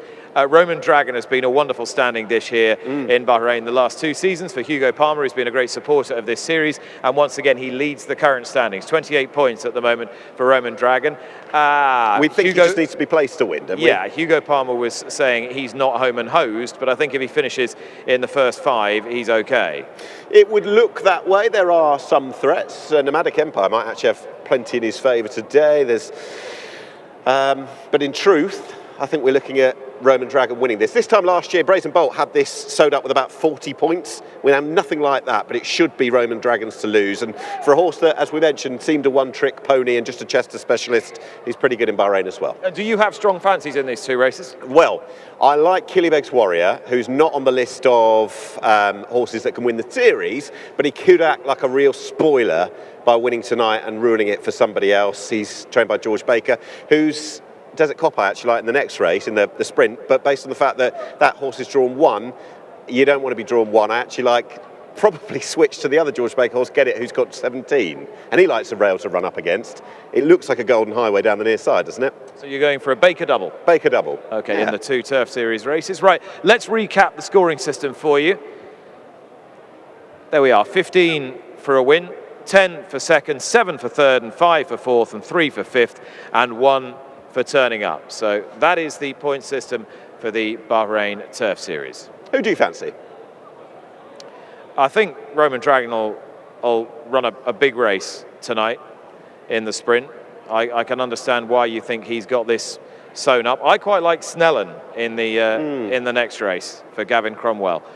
Prize money, $60,000 for the winner, second for the 20,000, third 10,000, fourth 6,000, 4,000, and a 40,000 bonus, as I was saying, for the winner of the series as a whole. So that's tonight's prize money plus a 40,000 bonus for the series winner. So there's $100,000 potentially up for grabs. Huge, absolutely huge money, and it's attracted runners of real note and competitive form from across Europe, Britain and Ireland. So lots to be looking forward to. All right, Darren Owen has the runners and riders in the first of our Turf Series races this evening. So, all to play for then in the middle distance division of the Turf Series. This is the International Handicap coming up. Number 1 is Snellen, partnered by Gary Carroll. 2, Knight of Honour, Hussein Asghar. 3, Majestic, Connor Beasley. 4, Bleak, Stefan Lajaj. 5, Fanatic, Callum Shepherd. Number 6, Mr. Allen, Billy Lochnan. 7, Soldiers Empire, Neil Callan. Number 8 is Gulmarg, Andrew Breslin. 9, Killybegs Warrior, Pat Cosgrave. 10, Return of the Mac, Ali Hussein. 11, Box to Box, Harry Davis. 12, Whiskey Pete, Rosie Jessup. 13, Fleet Admiral, Ibrahim Nada. And number 14 is Yantani, the mount of Lee Newman.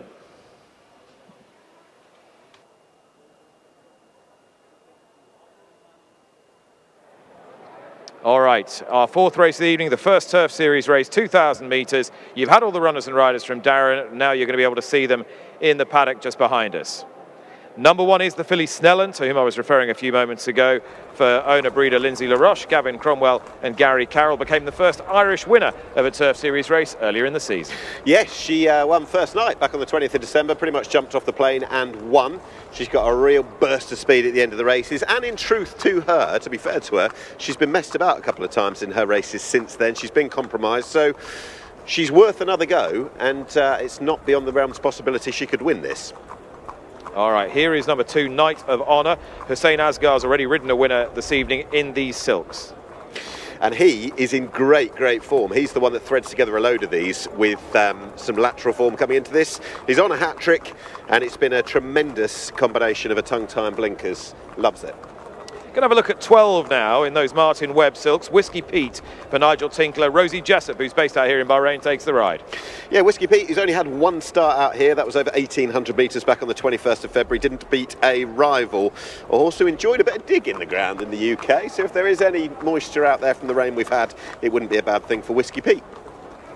Whiskey Pete, very well bred horse by Night of Thunder out of the Smart Stakes winning mare Dorcas Lane. 5 is next, Fanatic in the victorious colours. Fauzi Nass and Callum Shepherd. Hasn't run very well the last couple of times. Yeah, down the field in key Turf Series races. has struggled a bit really, faded very tamely in the closing stages last time. Formerly French trained, I don't think on what we've seen has got the form to be winning this. 6 is Mr. Allen, cheaply parked bred horse. Ammo Racing now owned. And we heard from Billy Loughnane as well, the rider who celebrated his 19th birthday earlier this week. Remarkable what he's packed into his career so far. 5th in the series with 16 points. Finished midfield behind Knight of Honour. Sat on the speed that day but got swallowed up, and it paid to be a closer on that occasion.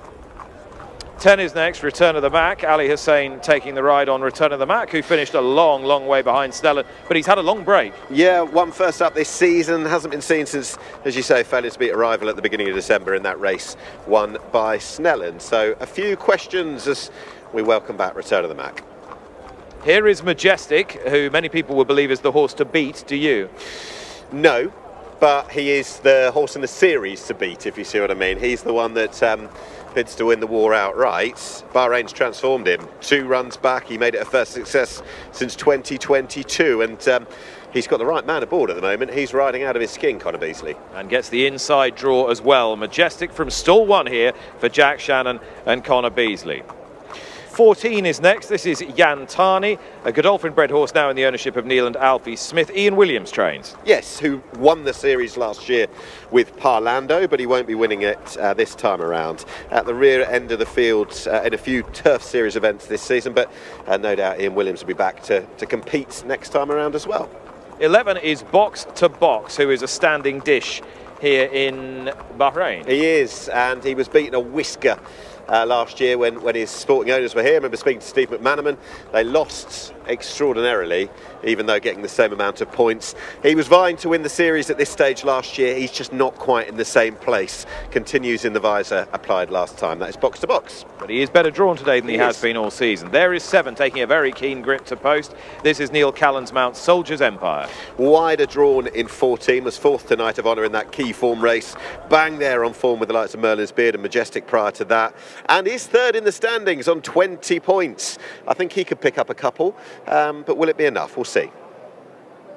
13 next. This is Fleet Admiral. Hasn't attended the Turf Series yet this campaign. Ran a better race last time, but Fleet Admiral needs a bit of a lift in order to be a fixture at the finish. Number 4, Stefan Lajaj looking for a brisk double here. He's riding Bleak, a gelding by Highland Reel for Fauzi Nas.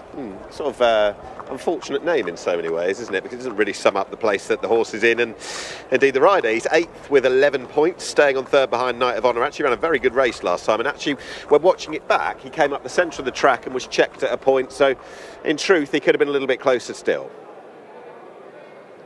Number 9 is Killy Begg's Warrior, who is a good fancy of yours, a strong fancy of yours. The misfortune of that, Killy Begg's Warrior, who he's 10th in the series, but it's not about this year. I kind of wonder whether they'll be back for more next year with this horse, because he's only had 2 starts for George Baker.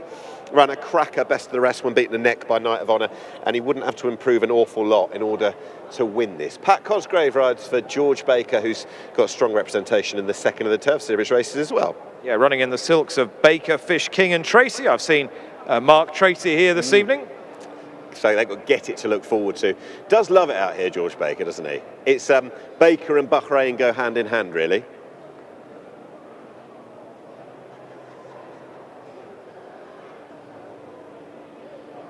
All right, runners just filing out onto the track then. Off time 9:45, so we're around about 5 minutes to post time for this international handicap. 2,000 metres, 10 furlongs, mile and a quarter.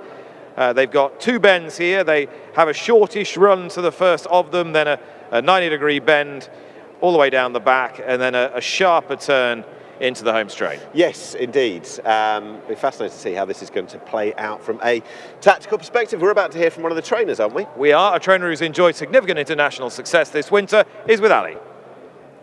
Yeah, and he's brought 3 horses over here to be based for the winter. Marco, Soldier's Empire in our next. He's been so consistent for you in all his starts.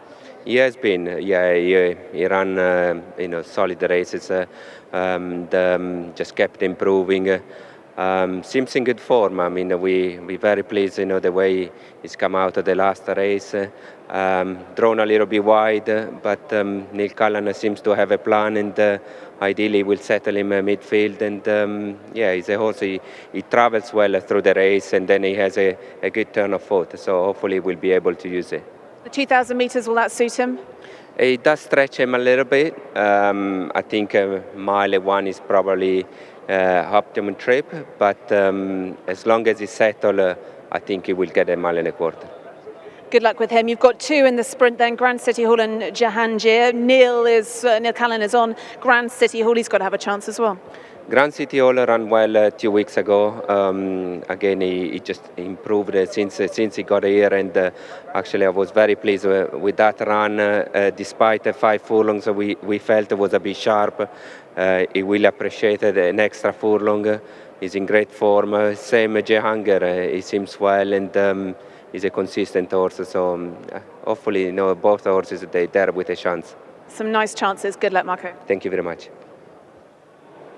Marco Botti, his stable star Giavellotto, bound for the Shima Classic. You wouldn't rule him out either. Can't wait. He's got some tough horses to beat. Rebels Romance will be there.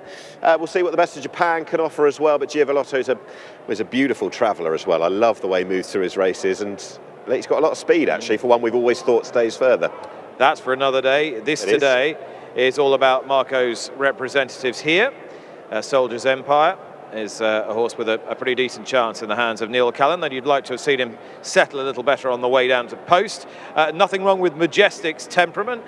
He's been here a good few times before, and this was him rattling home in a well-run race, and that might just be the key today. If he gets that set up again, you could almost, to a degree, omit what happened last time. That was over 1,800 metres. And this is the thing about the series, it's so tight. You can finish out of the places, down the field, and still be bang there come the end of it. And if he gets the same sort of setup today as this, he might well be the one to beat. But I do think that there are others who can finish equally as strongly, and I think Killybegs Warrior might be that horse. Okay, that's number 9, Killybegs Warrior for Nick. I've gone for number 1, Snellen here. Who did you have underneath, Nick? I think I'm going to go for last time form to be reversed. Killybegs Warrior number 9 to beat number 2, Knight of Honour. Snellen number 1 to be best of the rest in third. All right, I'm going 1, 2, 6 here. 1, 2, 6. Snellen to beat Knight of Honour and Mr. Allen. What about you, Ali? Both of you, actually. I'm with Snellen as well, Lucky. I think she is looking to bookend her trip here with wins. So she ran so well first time out. And actually looking at the race where she last ran, I mean, she really met so much traffic trying to get a clear run through. So you can scratch her last run off. I think Snellen's got a really good chance this evening. Then Killybegs Warrior, who ran a fantastic race last time, behind Knight of Honour to finish second. And then I'm going with Soldier's Empire. Just heard from Marco Botti just how consistent this horse has been out here this winter. So it is Snellen, Killybegs Warrior and Soldier's Empire for me. And for you, Darren?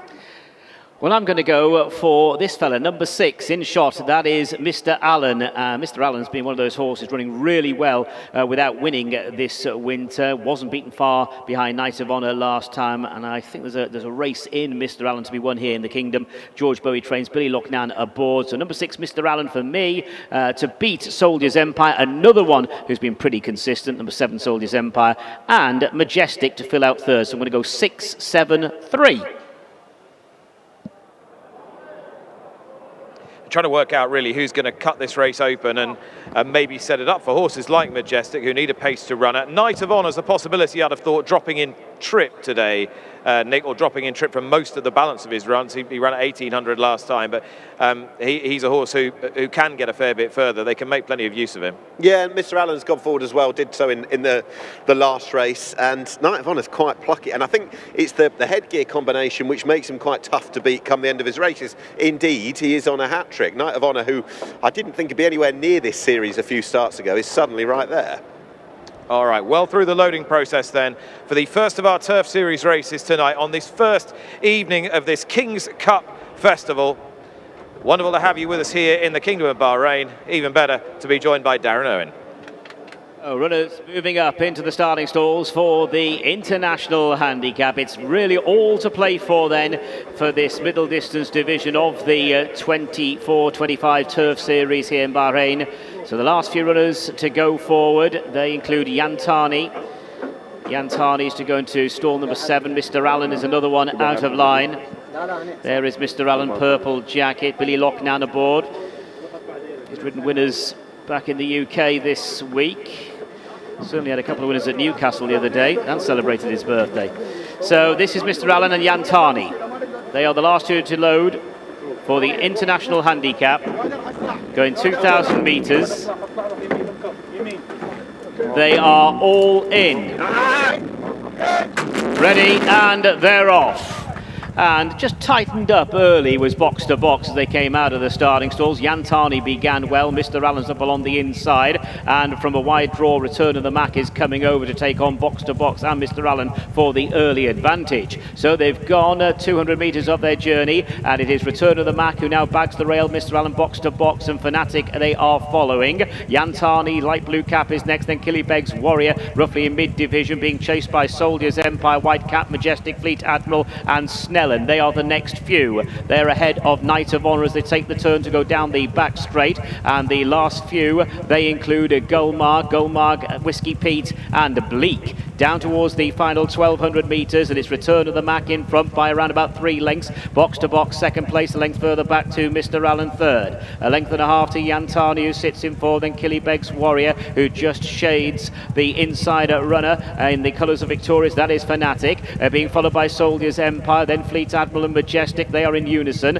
Knight of Honour and Snellen follow. Whiskey Pete is some way back now as they head down the side of the course and run inside the final 800. Gulmarg is second last, and Bleak is the back marker, and we've got a breakaway here. It is Return of the Mac trying to extend the lead, approaching the final bend. Just over 600 to go. Return of the Mac leads by 4 lengths with box to box and Mr. Allen disputing second place. Killybegs Warrior blue jacket to the outside with Yantani still there towards the inner. Soldiers Empire is next, chased by Fanatic. Majestic driven along at the moment, struggling to make an impression with Fleet Admiral, heading now inside the final 400, and Billy Loughnane goes for home with Mr. Allen box to box every chance. Yantani's got a nice run through on the far rail. Don't rule out Killybegs Warriors coming home well. Soldiers Empire's just in behind the leaders. They've got 200 metres left to go, and it's Mr. Allen the leader. Oh, it's quite busy in behind, staying on strongly for second. Soldiers Empire now. Soldiers Empire throwing down a big challenge to Mr. Allen. Mr. Allen needs the line desperately. Soldiers Empire comes through to mug Mr. Allen. Soldiers Empire the winner, Mr. Allen second, Killybegs Warrior third, and Snellen 4, followed by box to box in 5th. So, Soldiers Empire, number 7, has won.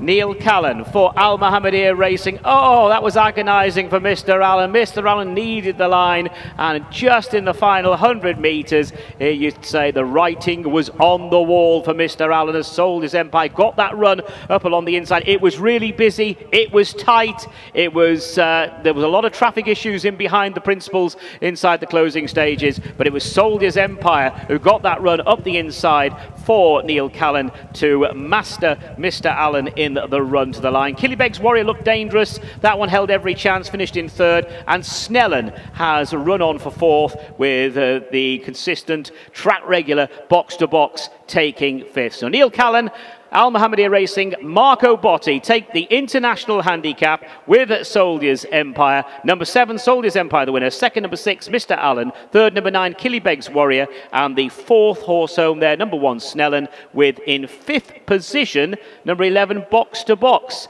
And now the mathematicians will confirm whether Soldiers Empire has won the Turf Series. And we think he has, Darren. Soldiers Empire was 4 points clear of runner-up Mr. Allen going into this final leg. Soldiers Empire has picked up 15 points. Mr. Allen has picked up 10 points. So he has extended that lead, and they are now first and second in the Turf Series. And Soldiers Empire scoops not only this prize of $60,000 US, but another 40,000. So it's a 100 grand payday for Soldiers Empire, for Al Mohammedia Racing, Marco Botti and Neil Callan, who ground down Mr. Allen. It looked all over that Billy Loughnane would deliver Turf Series victory for George Bowie, but it wasn't to be. Callan weaving his way through, the wily old Callan, and wins by cosy length and a half in the end. I think that's magic from Callan as well. Had the widest draw, and the way things played out, I think he's had to sort of get through gaps that probably weren't necessarily offering themselves up. Had Mr. Allen reversed the form here and just held Soldiers Empire, I think he would have won the series by a point. It was that tight. All right, Neil Callan it is, who has won the first Turf Series race this evening and has delivered the Turf Series middle distance prize to Soldiers Empire and Marco Botti, and the winning rider is with Ali Vance. And Neil, you just had a look at that replay. Where did you find those gaps? I don't know. It's obviously instinct, and having ridden for so long, I suppose you kind of learn with experience. But you know, I tell you, credit has to go to His Highness Sheikh Sultan, because I kept telling him that this horse is a miler, he's not getting home, and he said, well, okay, ride him to get it then, and be the last to play. So we did that today, and the horse duly delivered. I think it's taken him a little bit of time. He's been running well, but he hasn't been in peak condition. He's just taken those few runs just to peak, and the hood going on, and a little bit of juice in the ground tonight, I think, which helped him as well. But I'm just pleased for the home team, and Marco Botti and his team that have been out here for so long, trying to get a win for them and getting a win for them is quite special. Yeah, special for you. I mean, you've been champion jockey out here for a number of years. It's always good to get these big wins on, particularly on this new inaugural King's Cup Festival. Yeah, absolutely. Like, it's over 2 days. It's their biggest festival, biggest racing. They're coming big on the scene in the map of racing, and look, they're doing things slowly, but they're doing things right. Well, congratulations then, Neil Callan, winning the first of our Bahrain Turf Series races, and the celebrations out here on the track. We've got all the team. Marco Botti's here, we've got Ali Abdul Majid, and of course His Highness Sheikh Sultan, and no doubt they're going to be celebrating plenty as the horse heads back towards the winner's enclosure. Sheikh Sultan looking thrilled, as well he might. Soldiers Empire, that's a big result for this horse, and you'd want to watch that race 5, 6, 7 times on the head-on to work out how Neil Callan navigated his way to victory. It got very tight in on the rail. Fanatic and Callum Shepherd doing very well to stay upright. Absolutely right. Fascinating thing about this as well, it's a points win prizes thing. I know he's won the last leg, but he'd been in the 3 by dint of just turning up and chivying away some of the points that he got so far, Soldiers Empire. Multiple champion jockey around here, Neil Callan, orchestrating this success. And this angle, Nick, should be quite illuminating. Yeah, you will see in a few moments' time. It gets very, very tight down on the rail in about 5th place. But that was right on the line. And we'll take another replay in a few moments' time. For the moment, into the winner's enclosure comes this chestnut gelding by Bated Breath out of a Dalakani mare, Mireille, bred by Ballygallen Stud in the colours of Al Mohammedia Racing, for Marco Botti, the winning trainer, and Neil Callan, the winning rider. Arms aloft as Soldiers Empire returns to the winner's enclosure after the international handicap, and he is now the Turf Series winner of the middle distance division.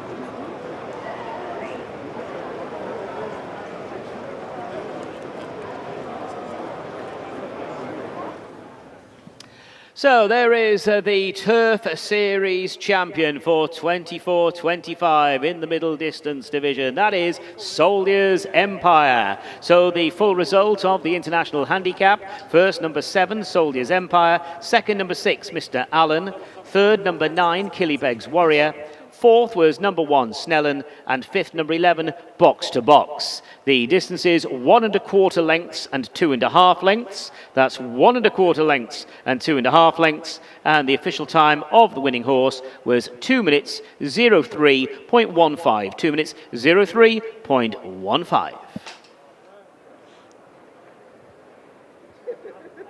Okay. Well, the horse getting a well-deserved drink. Celebrations and pictures taken. I'm going to have a word with Marco. I know he spoke before the race. Consistent horse he's been before he mows me down. He's loved it out here. You must be delighted to secure the division, win the race. It's a big night. Absolutely, I'm delighted for the owners, Sheikh Sultan, and the great support they've given. And it was a pleasure to watch. Neil Callan was impeccable. From an outside draw, he came across, and I thought he well placed him well midfield, and they went fast. And I think he enjoyed a strong pace. And as I said before the race, you know, he has a good turn of foot, so he finished strongly. So everything is going to plan. Delighted with. A pleasure to watch, yeah, because he won, but you must have had a few nervous moments as Neil was trying to find those gaps. Well, I knew if it was going to be there, to get there, it would be the sort of the last 50 yards, and I think Neil just delivered him at the right time, and yeah, they also deserve to win because he's been so consistent all season here, and yeah, delighted. He's obviously owned by Al Mohammedia Racing. He enjoys his time here. Will he be racing here in the future? Not sure what the plan is going to be going forward. Something we will discuss afterwards. But we enjoy the win this evening and think about you know, where to go in the future. Absolutely. Well, enjoy this celebration and good luck with your 2 in the next. Thank you very much. Thank you. And the result of the fourth race, the International Handicap, is now official. Weighed in. And there in the winner's circle is a Soldier's Empire. And there is your winner, being led away after success in the prestigious International Handicap. It wasn't easy. Real estate was at a premium for Callan and Soldier's Empire. That wide draw in 14 would have forced the hand as to how things played out. Mr. Allen shot clear, and maybe just at the end of the 2,000 metres it was enough to test him. But magic from Callan, multiple champion jockey out here.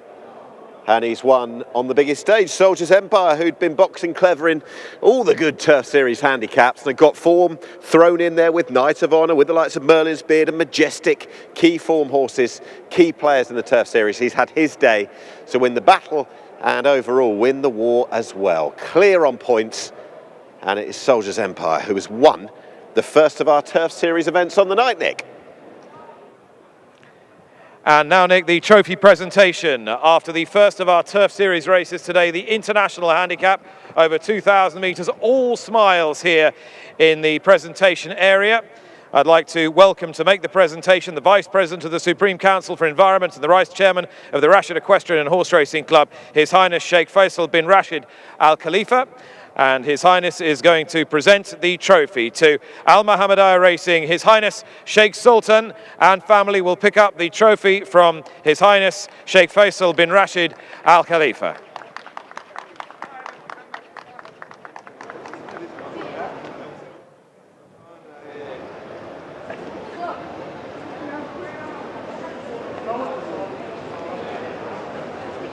Hugely prestigious award.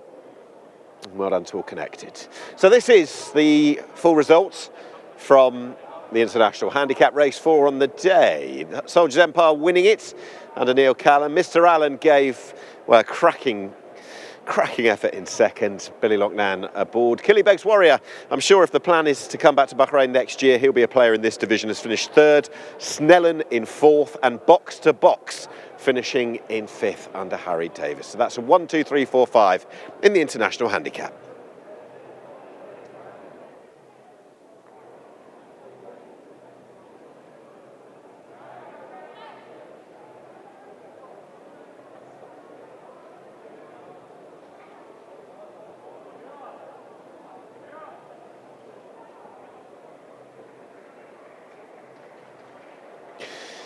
And congratulations, extending the way of Al Mohammedia Racing, and the winning rider just out of scene on the left, out of shots, Neil Callan, Marco Botti, who's got a big date with another part of the Middle East, and Giavellotto in a few weeks' time, receiving the winning prize as well. The horse has been well campaigned in all of the big races, and he's come out on top. And this was, or is, the final standings at the end of the middle distance Turf Series. Soldier's Empire winning it with 35. Majestic, who led going into this final leg, picking up the solitary point, 27 in second. Mr. Allen, who would have won it, But for Soldiers Empire, LEXUS just finished in third. Merlin's Beard, who wasn't here, finished in fourth. And Snellen, she's run very well throughout the series, finishing in fifth. The final standings, Soldier Empire on top.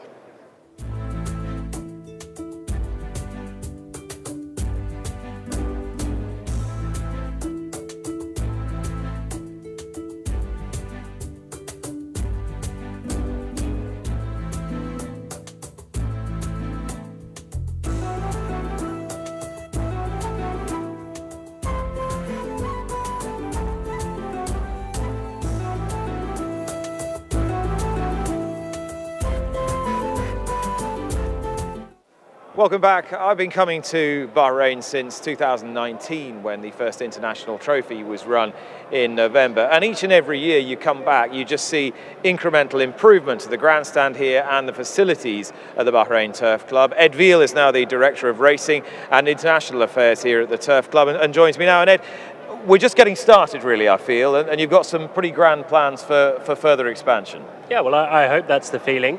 Tonight's another big step in the direction of where we want to go to, and yeah, the master plan that a few people have seen now is starting to come to life. Obviously, the lights was one of the first elements of that, so it's great this season that's happened, and I think it's really elevated racing in the atmosphere here. What's that allowed you to do, having the floodlit racing? Well, it's expanded the program. I mean, this was actually our final fixture of last year, of 2024, and we still have 8 fixtures to go. So it's expanded the program. It's allowed us to get a bit more creative with the program. This year is the first time that the Bahrain Turf Series will finish on the King's Cup weekend. So it's about making sure that our best horses are running over this festival.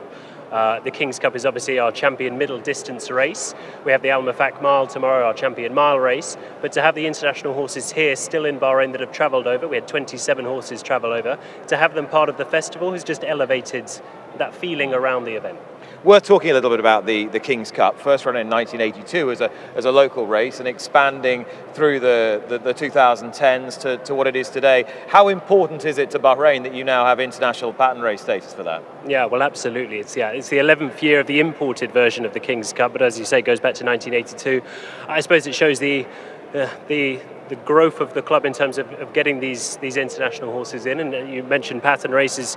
You know, back in 2019 we didn't have any international races, and we now have 6, with the King's Cup being run at a group level for the first time. So look, we set our targets as we build the program year to year, and the King's Cup was identified as that race that we really wanted to make sure it was of group status. And yeah, delighted tomorrow that it will be run as a group free for the first time. And obviously tonight we're right in the middle of our Turf Series finales, a thrilling result to our opening with Soldiers Empire, and then the sprint coming up next. What are you looking to do with the Turf Series moving forward? Well, the Turf Series has been a great platform to promote what we're doing. You know, we've been able to get lots of different international owners, trainers, obviously international jockeys that come in for it because they're connected with those horses perhaps. So building the publicity around the event, and hopefully that helps us to kind of a snowball effect of the more eyes on our sport. Hopefully we can get people to buy into it here, and people have really started to get into what the club are doing and to come racing. So the Turf Series has acted as a vehicle to help with that. But I suppose it ensures that the domestic product is remaining competitive as well, because as you've just seen there with the celebrations, people want to win these races. And I said you've just gradually improved the facilities incrementally year on year, but if you went all the way back to 2019 now and compared that to what it's like today, I'm not saying it's unrecognizable, but it's really quite significant. What is the next stage of the development, what you call the master plan? What is this all going to look like? I think this is going to remain relatively similar here in terms of the grandstand. It's more around the racecourse complex. Mm-hmm. So a new parade ring, pre-parade ring, making sure that connects better up, that the flow for horses is better. You're seeing it there on the screen. Making it more of an equine village, prioritising the horse, prioritising the way that people are moving around the club. We've already started on a road behind the back straight. So infrastructure to begin with, and as I said, the lights was the first step towards that, and yeah, it's great that it's all starting to come to fruition. And a new paddock area, slightly different, just moving the flow around a little bit. Exactly, that's probably a key word for this. It's creating that flow of a race day. It's fantastic. It's a very unique atmosphere here, the way everyone sits and looks over the parade ring and then the racing, but there's not much movement for the general public. So it's creating that flow, letting people enjoy it as an event more than just a horse racing event. Okay, just behind you there is the game zone. And I can see a lot of neon, and I'm just sort of quite intrigued to know what I'm going to get when I go into the game zone. Well, we'll have a game later. All right. if we can find some time. It looks like a bit of a retro game zone. I haven't been in too much myself. It looks fun anyway. Let's hope so. All right. Well, we always enjoy ourselves here in Bahrain. Ed, congratulations on everything you've achieved so far. Best of luck for the next 12 months. I know it's an important period for you. Super. Thanks, Nick. Ed Veal, who's the Director of Racing and International Affairs here at the Bahrain Turf Club. Darren Owen has the runners and riders for race 5, which is the second of our 2 Turf Series races, the Al FATEH Cup. Yes, the Al FATEH Cup by BAPCO Energy is coming up. It is over the straight 1,200 metres, and as we've already stated, Roman Dragon in a very, very good position going into the final leg of the Turf Series for the sprinters. Number 1 is Pure Dreamer, and Tom Macron takes the ride. Number 2, Greer and Gary Carroll. 3, Spangled Mac, Billy Lochnan. 4, Roman Dragon, Harry Davis. 5 is Get It, Pat Cosgrave. 6, Laba Laba, Hussein Maki. 7, Pisnare and Lee Newman. 8, Desert Cop, Callum Shepherd. 9, Nomadic Empire, Hussein Asghar. 10, Deep Intrigue, Ibrahim Nada. 11 is Grand City Hall, Neil Callan. 12, Jahangir, Andrew Breslin. 13, Nationwide, Stefan Lajaj. 14, Instinctive Move and Martial Juras. 15, Cover Point, Connor Beasley. 16, The Thin Blue Line, Hassan Al-Safa. 17 is a non-runner, that's Tribal Hunter. 18, Ibn Arabi, Ahmed Maki. And number 19, What a Business, and Abdul Rahim Jassim. That's the field for the Al FATEH Cup by BAPCO Energies, the final leg of the Turf Series for the sprinters.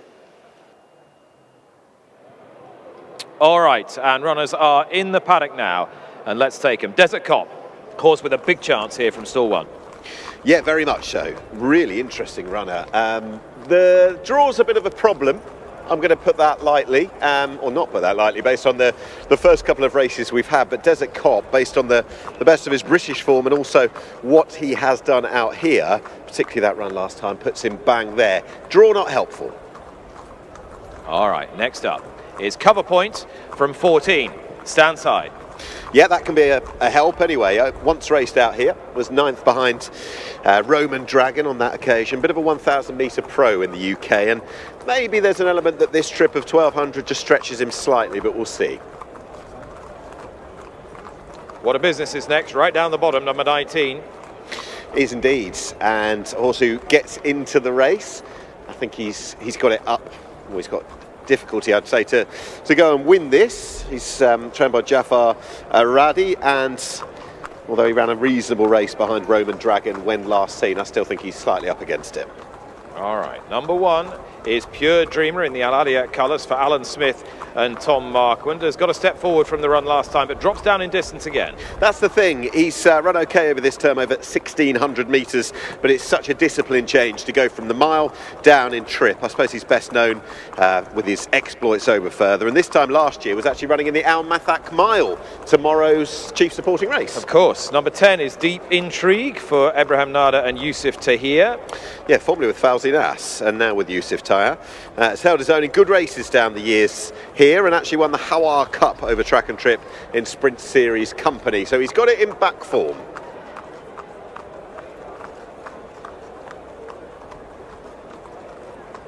Grand City Hall is the next horse we can look at. This would be quite a night for Neil Callan and Marco Botti were he to win.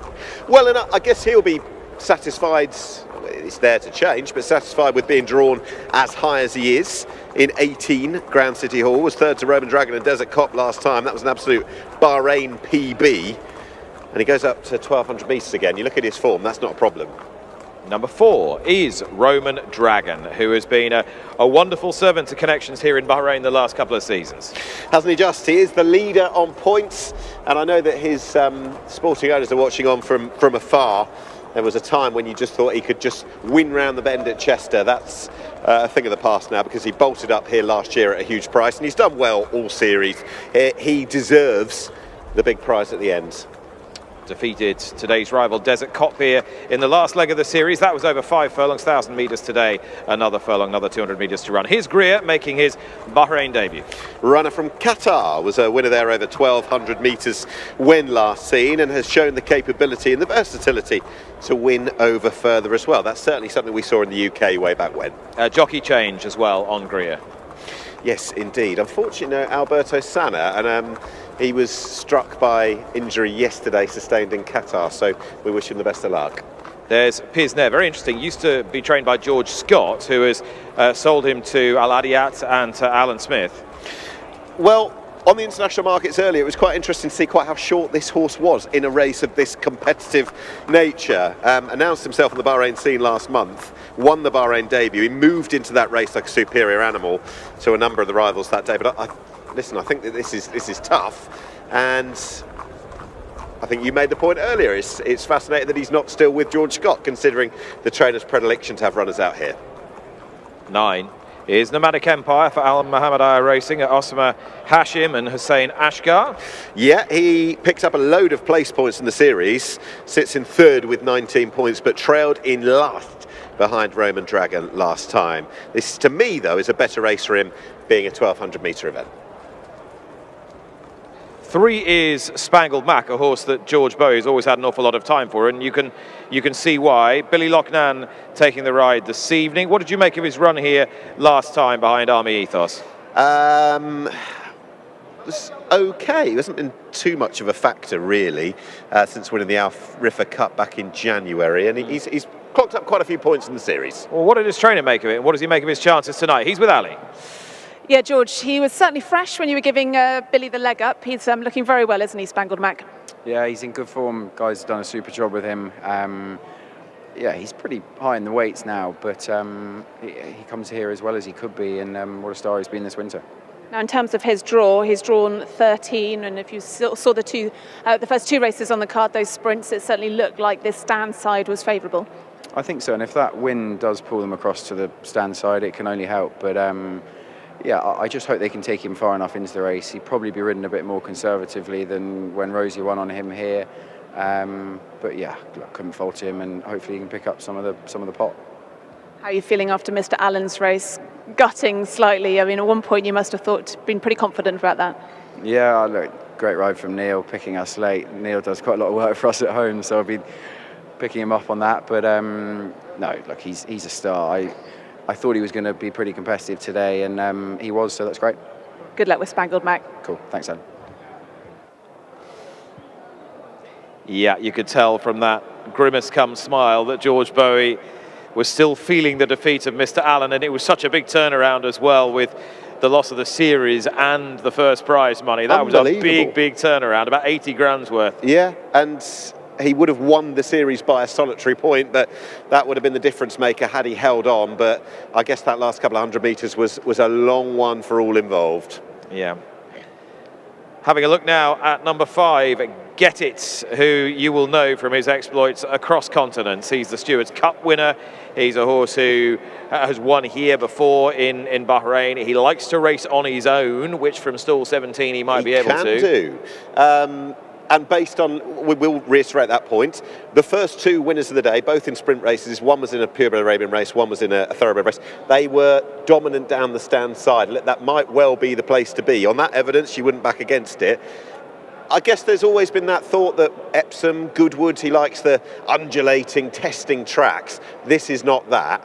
But at the same time, he's got his right set up being down the near side rail. Yeah, he has got plenty of speed, Get It. Pat Cosgrave understands and knows him very well. He's back on board today, and that was a very creditable run behind Roman Dragon last time. The extra furlong on an undemanding track is no issue. As we have a look now at 6, Laba Laba.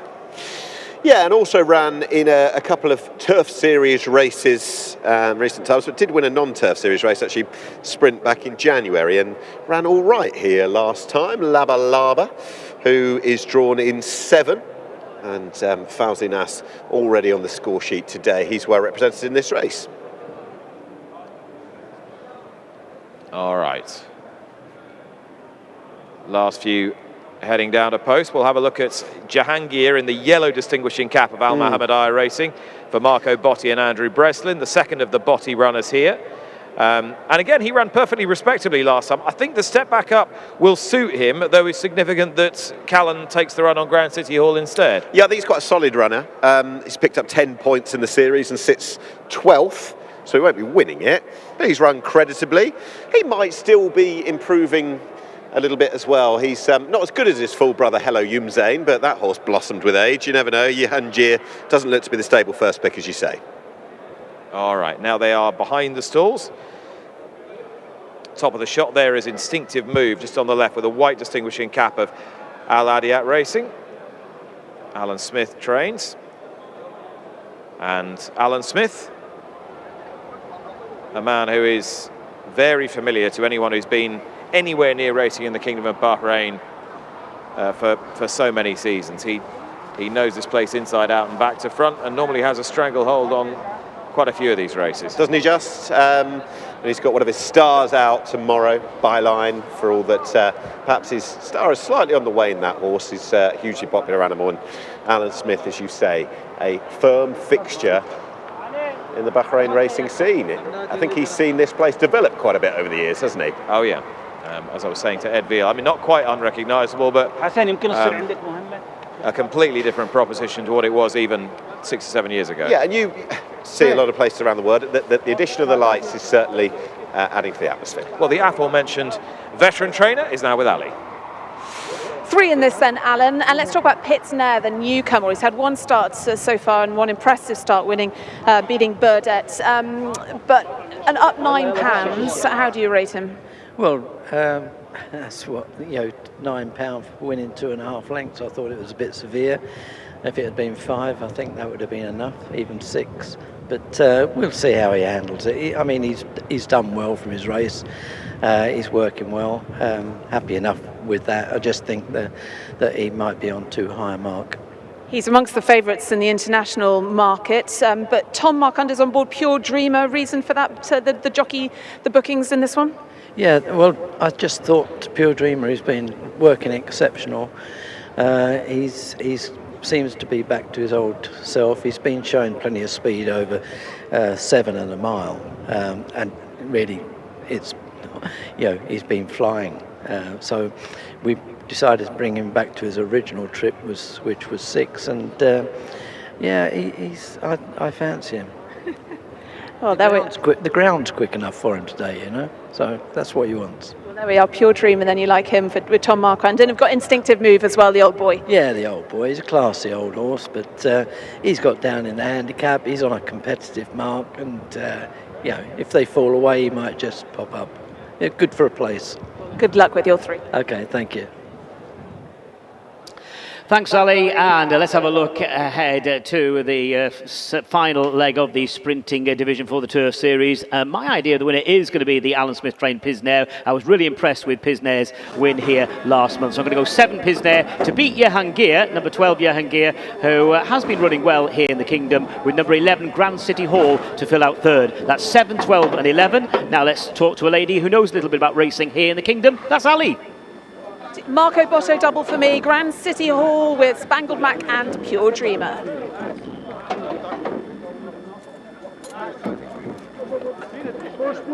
All right, Nick, give us your 3. I will go Get It to Win It and blaze a trail down that stand side. Grand City Hall, number 11 in there for 3rd, also drawn high, so I'm going to nail my colours to the mast. And then Pitznair, that drawn that little bit lower to finish 3rd. Yeah, I think it could be Spangled Mac over Get It and Pitznair. So 3, 5, 7 for me as they come forward for this final leg in the sprint division of the Bahrain Turf Series, the Al Fateh Cup. Here's Darren Owen. So the last ones are going in for the Al Fateh Cup by BAPCO Energies. Brings the curtain down on the Turf Series of 24-25 for the sprinters. 1,200 metres in front of them. Now there's still one out of line. Looks as though Get It is still to go in the black and white jacket. Ibn Arabi's rearing in stall 15. Settles down, Get It goes in. All in, and they're off.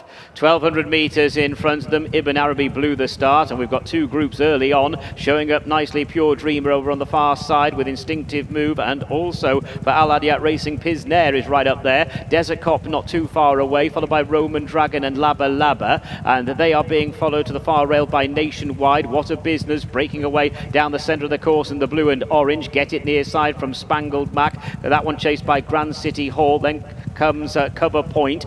Back in mid-division, Greer being pushed along. Deep Intrigue, the grey next. Ibn Arabi is the back marker, and it is Pure Dreamer to the left. Down the centre, Pisnair. Desert Cop shows plenty of pace. Nationwide is over on the extreme left in the red jacket. Driven along Instinctive Move, then What a Business and Laba Laba. Nomadic Empire trying to land a blow. So too is the Thin Blue Line. Further back then to Jehangir. Cover Point near side. Get It, Spangled Mac. They're all on the near side. Pisnair down the centre. Far side, it is Nationwide and Desert Cop. Those two, far side, Nationwide, Desert Cop. Near side, Roman Dragon is racing alongside Pisnair, and then Cover Point, but driven along far side. Nationwide running on strongly from Desert Cop. Cover Point's finishing off really well, but this will go to Nationwide. Nationwide, Desert Cop, far side dominates. Cover Point is involved for places, and alongside that one was the Thin Blue Line. So it is Nationwide who goes on to win. Nationwide for victorious, winning the Al Fateh Cup by BAPCO Energy. Stefan Lajaj, he's having a really good night here in Bahrain, and Stefan has driven Nationwide into that lead from stall 2 for victorious. Nationwide was not for denying. What a pacey horse Desert Cop is out of stall 1. Yes, stalls 2 and 1 dominating here over on the far side. Desert Cop showing tremendous pace for Callum Shepherd and George Baker taking out second, and then it was pretty close for third with near side horses trying to run on. Let's take the last 200 metres. Far side it was Nationwide from Desert Cop. Pisnair showed up brightly. Cover Point finished well. Get It, and another one who hit the line strongly was the Thin Blue Line, and Desert Cop looks and that evidence may have just held on for second place with Cover Point on the near side, width of the course separating those two. But Nationwide has won. Nationwide has won. Looks so Desert Cop maybe second, Cover Point third, and the Thin Blue Line fourth, but we'll get the place getters confirmed shortly. No doubt about the winner. This is Nationwide, and I'm of a certain vintage to remember a stayer in the UK in the 1970s that shared this horse's name. But this horse has got plenty of pace. Nationwide. And I'd be far too polite to say that I didn't remember Nationwide, but I remember this one because this is a performance that has come from out of nowhere. I mean, this is a horse who has run deplorably the last twice, has been beaten a total of 30 lengths, including in a series race last time, but hugging that far rail, has had these cooked from a long way out. Desert Cop is second from stall 1, so stall 2 beat stall 1, and the rest are beaten miles here. Can also confirm that Roman Dragon has won the series here just for showing up today. He did have a fairly clear break on the other horses that could have a say in it. Nomadic Empire and Spangled Mac, they haven't figured. Therefore, Roman Dragon wins the series for Hugo Palmer, Nick Hughes and Owen Promotions. He was rather marooned in the middle of the track, but no doubt about the winner of this race, Nationwide, in a different country. Geniuses, aren't we? You don't want to be drawn low, as you say. The 2 beats 1. It did look as though the evidence we had earlier doors was that the near side was where you wanted to be. Far side has dominated it, and I think you had to be creative if you wanted to make a case for Nationwide wherever he was drawn. You mentioned his form recently, which has been poor. He was far more of a force last year. Stefan Lajaj, another winner for him on a big night. All right, Stefan Lajaj at the double, his 10th winner in Bahrain this winter. Here he is with Ali. Yeah, congratulations, Stefan. I bet you weren't expecting to talk to me after riding this horse. He's certainly improved in form. Yeah, no, he's not improved. I'm telling you, this horse is such a lunatic horse. It's 1 year I'm waiting to have this kind of draw number. Every time draw outside, this horse, for a reason, he loved the rail inside, and I always drawn outside. His last win, it's 1 year ago, draw 1. I don't know why. It's different horse with the draw inside. It's funny. So you were pretty confident once you got that rail? I was happier, but when you see the form, it's hard to expect something, but I'm happy. Oh, you did it nicely. Yeah, nicely. I told you, it's a different horse when he's draw inside. Funny horse. Well, look, and for you though, double on a big night tonight? Yeah, and make me feel better because I ride terrible, shitty race with Brick, and that's happened. You know, big field. I got stuck inside, and I give him a terrible ride. So I'm happy for the team. Well, congratulations on winning with this one. Well done then. Stefan LeJudge winning on board Nationwide. Yeah, I mean, Stefan LeJudge delighted, perhaps not quite as surprised as we were. Horse with lots of talent, but it's just a question of unlocking it. You know, go back 3 starts, and he's running an excellent race in top company behind Redemption Time. But that's a year ago. Season. It's a year ago. Yeah, what he'd done in 2 starts this term had been poor and did not suggest what he was about to do today. But over on that far side, he showed blistering pace. Desert Cop, given that I'm sure George Baker fancied, goggles are about to go. Stefan can afford a new pair after today. But I'm sure George Baker would have thought, get it, look the one with form claims based on the near side rail. Desert Cop, on just the 3rd start for this operation, has finished 2nd now in a couple of Turf Series races. He'll be back here next year, you can guarantee that. Well, Desert Cop is such a fast horse, as Darren was saying earlier. He's from a brilliant sprinting family of Jeff Smiths. Yes. And his damned Speed Cop was herself very smart. It's all in the owners, isn't it? George Baker Racing, Bahrain Syndicate. You reckon he'll be back? I reckon.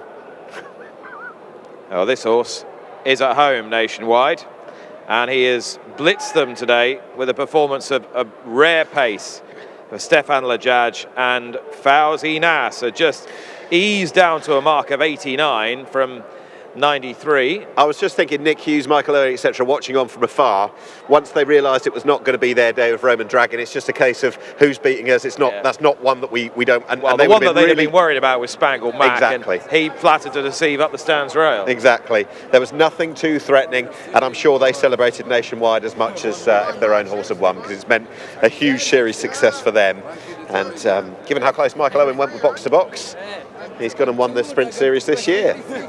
Okay, so the winners of the 2 series are Roman Dragon, who finished unplaced here, and of course Soldier's Empire, who leapt from 3rd to 1st after his victory in the middle distance series. So Hugo Palmer and Marco Botti, the stables involved, the owners of those horses will get an extra $40,000 each tonight. Absolutely. British success. This is growing and growing each and every season, and I think it's a fantastic initiative. It fully vindicates and rewards those that turn up, well, all being well, to each and every race in the series, and the ones that have won tonight and overall won the series have been the busiest as well. So well done to all connected, and hopefully we'll see plenty of these back next season, Nick. Fingers crossed.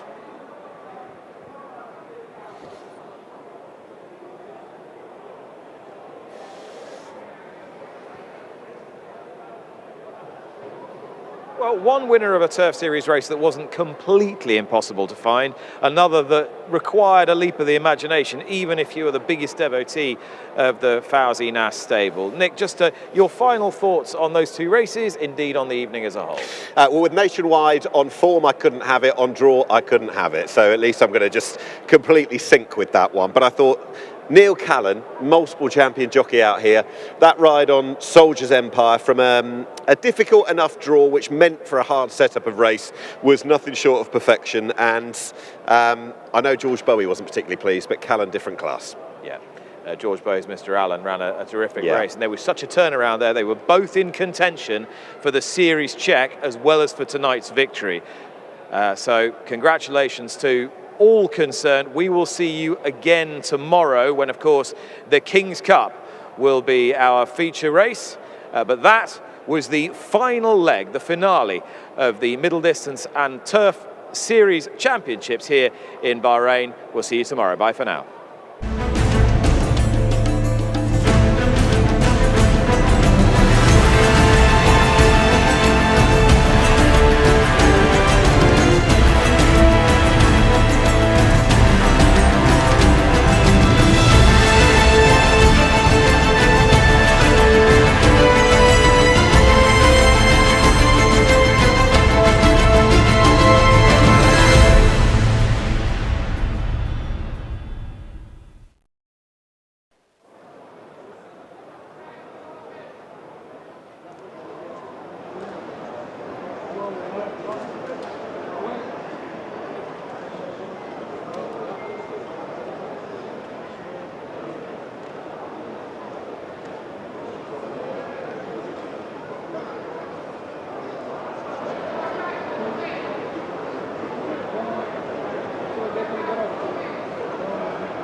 So the result of the 5th race is now official. They have weighed in. Let's confirm that result. First, number 13, Nationwide. Second, number 8, Desert Cop. Third, number 15, Cover Point. Fourth, number 16, The Thin Blue Line. And fifth, number 7, Pisner. The distance is 2 lengths and 3/4 of a length. That's 2 lengths and 3/4 of a length. And the official time of the winning horse, 1 minute 12.56. 1 minute 12.56.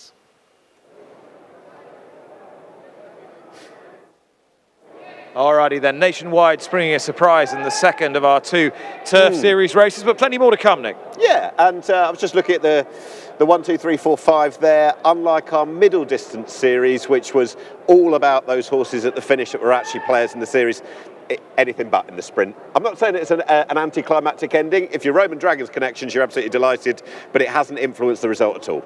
All right, shall we check on those standings then? All right, that in the sprint division confirms that Roman Dragon has won the Bahrain Turf Series with 29 points, Swift Asset 25, Desert Cop 21, Nomadic Empire 20 and Spangled Mac 18. So Roman Dragon did win and win quite comfortably. His trainer is with Ali.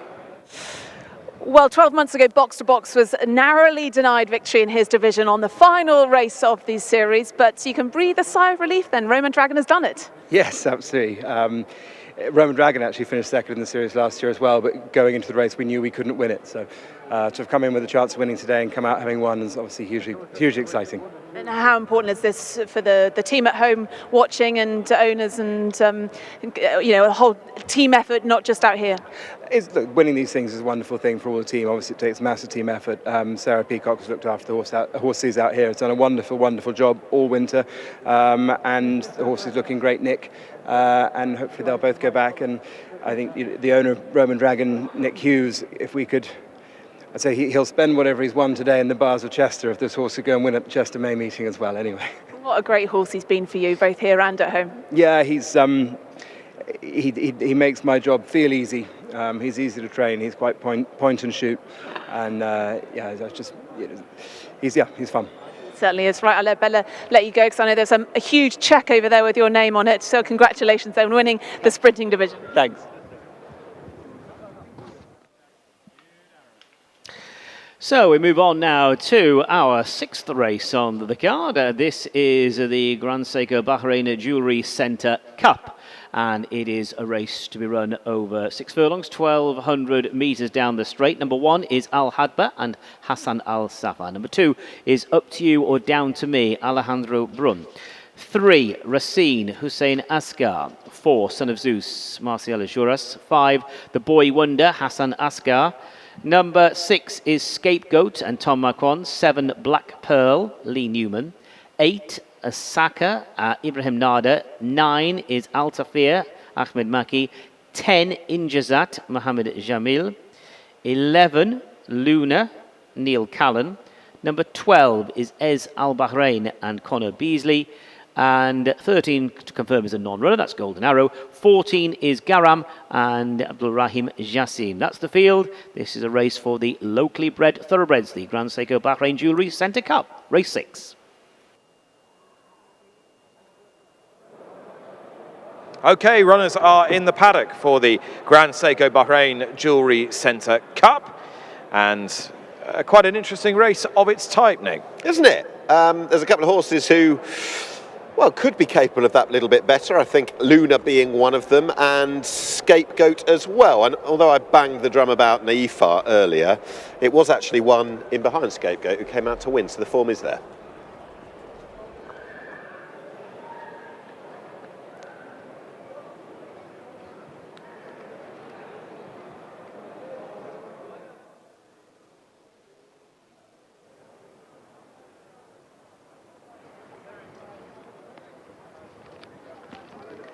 Okay, they're coming now to the presentation of the checks then for the 2 divisions as part of the Bahrain Turf Series, and there's Hugo Palmer receiving that $40,000 courtesy of Roman Dragon, who's been very consistent here this season.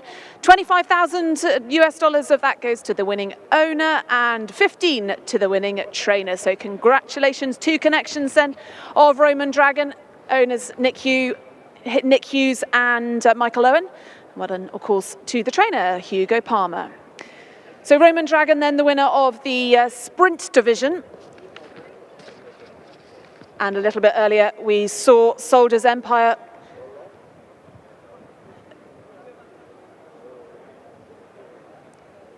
winning the middle distance race. And it is the time for Marco Botti to receive his check, having won the middle distance pot.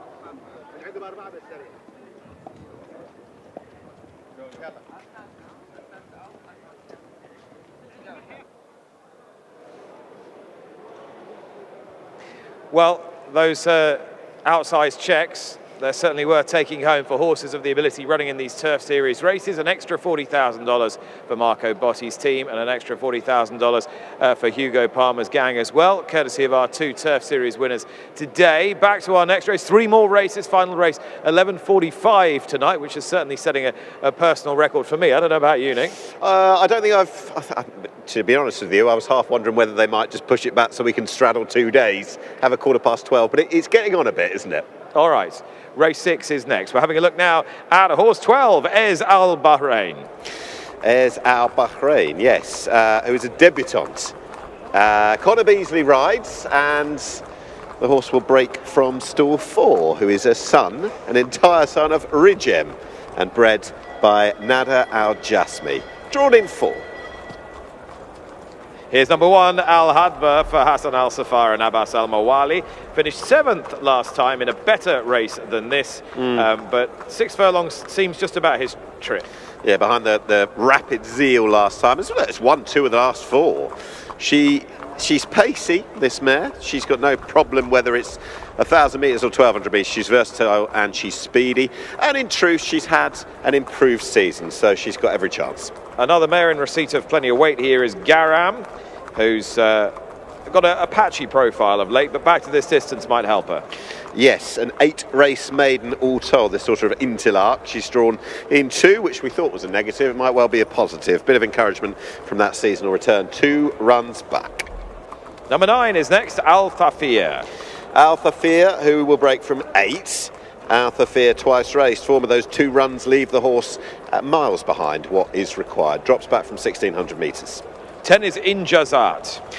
Yes, has got that much higher a draw in Jazat, which I thought was a positive. I don't think it is based on our previous race. Only 1 run, and in truth, whether the draw is favourable or not might be academic. Finished down the field on debut last month, over 1,000 metres, loads to prove. Alan Smith, powerful stable, runs Up to You or Down to Me, amongst others. Well, the form hasn't been particularly good this season. The rating tumbling down. Won 2 races last campaign within a few weeks of each other, but hasn't replicated that this time around. One of 5 Smith trainees in the race. Here's number 3, Razine.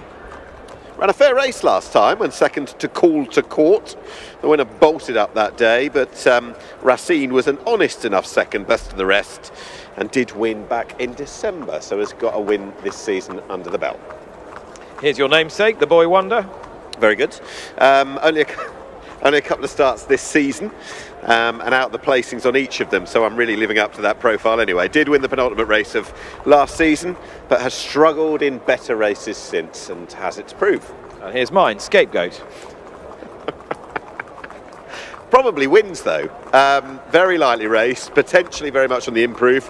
Won last time, beat Naifa, who ran all right earlier doors, but actually beats another one as well in the race, who was miles behind and came out and won earlier, Racine. So looks a totally different class that day. This is tougher. I think it's got Luna to beat, but Scapegoat would be my top selection. Nick Luck. All right, 6 for Nick Lightfoot, 8 Sakir for Haider Ibrahim and Ibrahim Nader.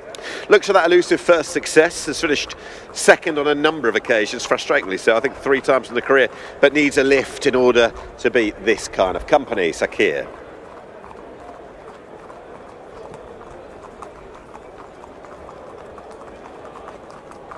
7 is next, Black Pearl. Another one for Alan Smith. You'd think this was among his fancied ones. Probably. Won first up this season, but as I say struggled, but it's been in some pretty reasonable contests.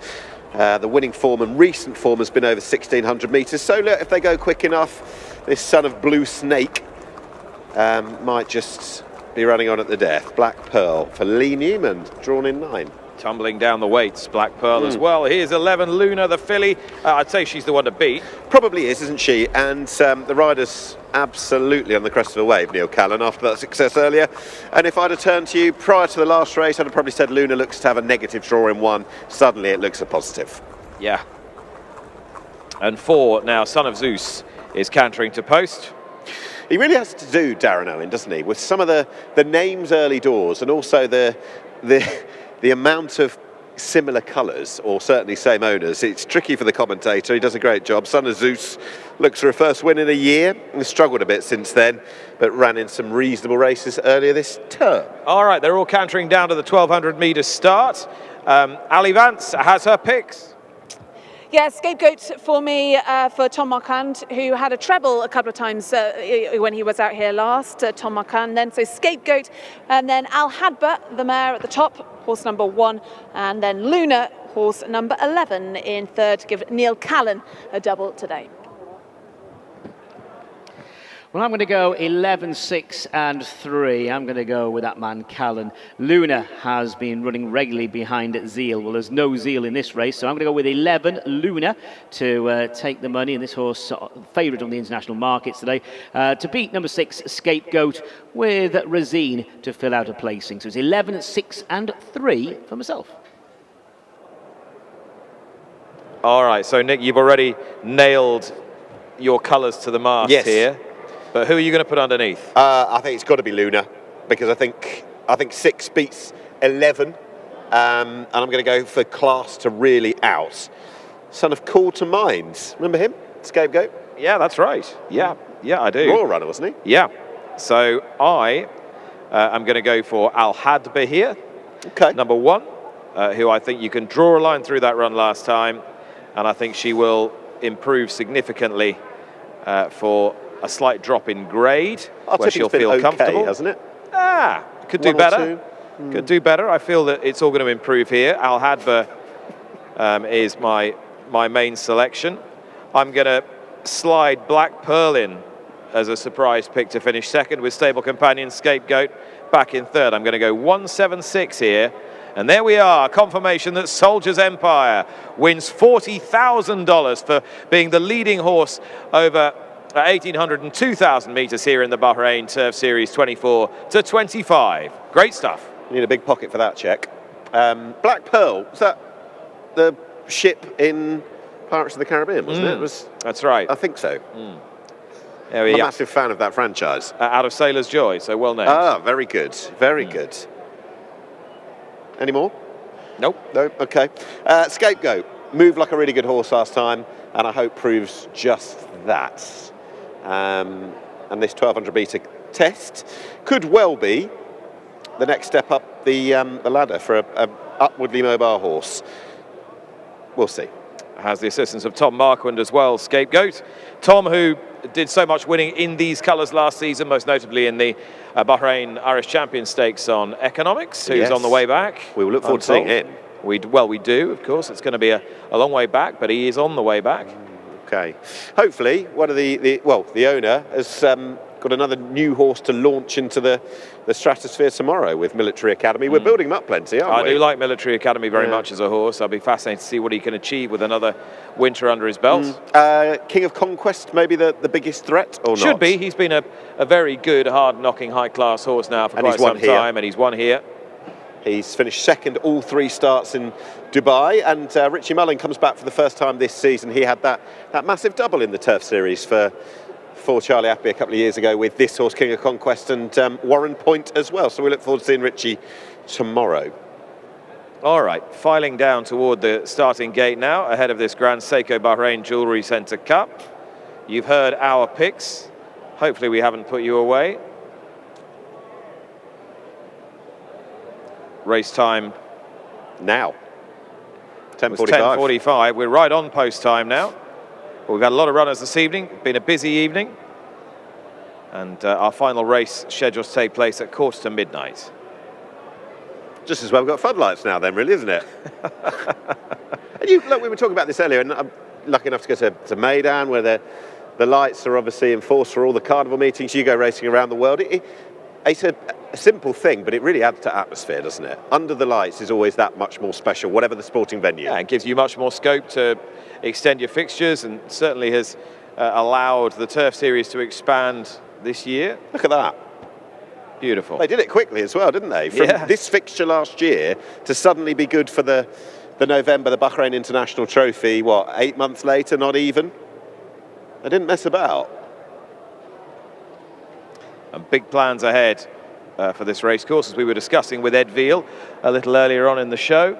Looking forward to that redevelopment of the paddock area. How different is this a racing setup to when you first started coming here? Pretty significantly, yeah. I mean, both in terms of calibre of horse and general infrastructure has completely changed, and very much for the better. And I think, I think Ed and everybody here would agree that it's been bit by bit. It's trying to be sustainable and promote growth in the region without trying to run before you can walk, if you like, yes. and building up a horse population, just getting better, attracting your European runners during the course of the Turf Series, making those big international fixtures, November and now this are two great bookends for the season, and giving Bahrain really identity on the national stage. And that's the key thing, and it grows organically, doesn't it? Once you've tasted it, you've had success perhaps. We see the standard of jockey that comes out here as well, bases themselves as well. Thinking of Shamie Heffernan this time around. It becomes a destination in itself, which is great to see, and I've loved following it and indeed being part of the journey over the last couple of years. Well, in military order down at the start in a beautiful circle, and they will be going forward very soon for our 6th of 8 races here this evening. Just remind me of your 1, 2, 3 again. I will go, I don't know what the third will be, that will be thinking off the top of the head. Number 6, Scapegoat, to beat number 11, Luna, and if you can't beat them, join them. I will throw in as a fail-safe number 1, Al Hadba, who is your top selection. Yeah, I've gone Al Hadba to beat Black Pearl and Scapegoat. I'm trying to keep Luna out of the 3. So that'll be my try here ahead of this race. Rug for Stalls entry on one of the runners. Moving forward now, Sakir, number 8 in the Stalls entry rug. A couple of these really have a lot to find. A couple of these we don't know much, if anything, about. Ez Al Bahrain, number 12, hasn't run. Injazat had a solitary start. Al Thafir, 2 starts. Sakir, not all that much to say too positively of late, but we'll see. It is for the locally bred horses, and a few of them might just be lurking. Al Hadba's been winning races. Scapegoat's on the up. Luna has got capability as well, so we shall see. The loading process, hopefully, is underway, because we're nearly 5 minutes past post time, Nick. Yeah, I'm not quite sure what the delay is down at the post, but the first one is going forward, so with no small measure of relief, I'm going to hand up to the commentary box and join Darren.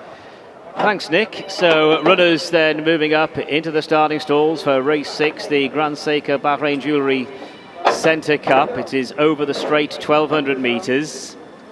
And then shot is Al Thafir, red cap on, Up to You or Down to Me. Alejandro Brun rides that horse. Ez Al Bahrain has gone forward. That's Up to You or Down to Me, who's drawn in stall number 10.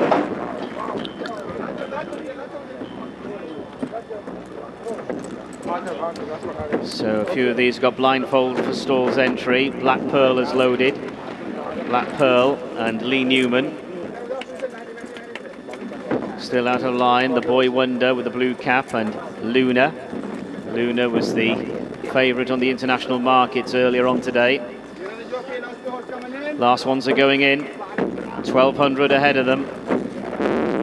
And they're all in, they're ready to go. We have an issue in stall 2, and Garam has gone down in stall 2, and this has rather upset Luna in stall 1. Neil Callan has jumped off the back of Luna, so we do have an issue now with stall 2, and that was Garam who's getting really upset. So horses are being backed out. Now it looks as though Garam has They've managed to back out Garam, but Luna was also getting upset there in stall 1, but I think Luna's still in the starting stalls. Yes, I can confirm Luna is still in the starting stalls, but Garam, horse number 14, was taken out of stall 2. Now Luna has been taken out as well. So Luna and Garam have been taken out, and they're off. So they have gone without Luna and Garam, numbers 11 and 14 respectively, were withdrawn. And the first to show is Son of Zeus, and right there with the lead is Up to You or Down to Me. Racine is with Dash Sakir not too far away. And then comes Scapegoat, who's getting a nice toe from them. So too is Black Pearl. Injazat is following. Further back to Al Hadba, and then the Boy Wonder, followed by Altafir. The one who just can't go with them is newcomer Ez Al Bahrain. Heading down towards the final 600 or so, and it is Racine who now disputes the lead with Up to You or Down to Me. They've got a 2-length advantage over Black Pearl, who's currently racing in company with Son of Zeus. The Boy Wonder Blue Cap is to the extreme left. Al Hadba's trying to get into it. Scapegoat has got about 4 lengths to find. He's trying to find that ground now, being followed by Sakir inside the final 400, and it's Up to You and Down to Me. Up to You or Down to Me, holding on to the advantage. Well, it's quite a benefit this for M&D Racing. Also in the mix, Black Pearl, Son of Zeus. Son of Zeus has got the white cap near side Black Pearl. Those two now taking over, and Scapegoat also wants a slice of the action. It's an Alan Smith benefit heading towards the finish at the moment, and the leader is Son of Zeus. It's Son of Zeus from in second place, Black Pearl. Son of Zeus will take it. Son of Zeus the winner. Black Pearl second place, Scapegoat is in third, and best of the rest was Sakir in fourth. It's an Alan Smith 1, 2 and 3. So it's number 4, Son of Zeus, the winner. Son of Zeus, Marcel Juras taking the money aboard Son of Zeus. Son of Zeus had one previous win here in the Kingdom, and was in control in the final few yards to take the money for Marcel Juras. And Alan Smith, first, second and third for the season's leading trainer. Make it that Alan's on 31 winners for the current campaign. So winner number 4, Son of Zeus, holding at bay Black Pearl. Scapegoat was driven along certainly at halfway to get on terms. Third was the position that Scapegoat could muster, and Sakir was best of the rest in fourth place. So the result: first number 4, Son of Zeus; second number 7, Black Pearl; third number 6, Scapegoat; and fourth number 8, Sakir. And just to confirm, 11 Luna and 14 Garam were withdrawn at the start. Son of Zeus is the winner then, in an Alan Smith benefit. But if you got the try in the right order, take your hat off. I'm not even sure the trainer could manage that. No, Son of Zeus did not look the likeliest winner by any means, dropping back down to 1400 metres again, and a horse who probably hadn't been in the greatest of form whatsoever has changed that and then some to beat Black Pearl, another dropping down in trip, and was always likely to be staying on towards the line, which actually surprised me about Scapegoat, having looked so fast last time. Maybe in this company actually got a bit outpaced and almost looks like he needs another furlong. We'll see. Yeah, the only horse that managed to prevent it becoming a 1, 2, 3, 4 for Alan Smith was 8 Sakir, who's run on up the stands rail. 1 or 2 of these racing quite awkwardly. The Boy Wonder, most notably the blue cap, second from the left of shot. Yep. Travelling best for a long way. Red cap was Up to You, Down to Me, eventually fades. Coming through, white cap, Son of Zeus, and a really good run from Black Pearl in the quartered cap. Massively so, and I'm sure Alan Smith is going to be very pleased with not just winning the race, but bringing back to form a number of his horses that perhaps had been a little bit in the wilderness. A nasty incident at the start involving Garam, and obviously as an offset from that, Luna having to be pulled out, the likely winner for some, I'm sure, and we can only wish for the well-being of horses and riders.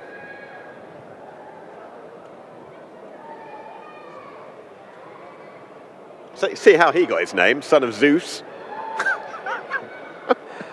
Ares Marcialis, the winning rider, and he's alongside Ali. Yeah, congratulations, and a delighted winning rider. Well done. You had a nice route through there. Yeah, he's very good horses, this one, and he liked the distance. And I want to ask with Alan Smith, thank you so much for the good chance this season, and thank you for the whole team. I mean, obviously an easier task for him today as well, obviously helps. Sorry? You'd say it's been running in those grade 2s, so domestic grade 2s today, but easier. Yeah, no, he's good. Okay.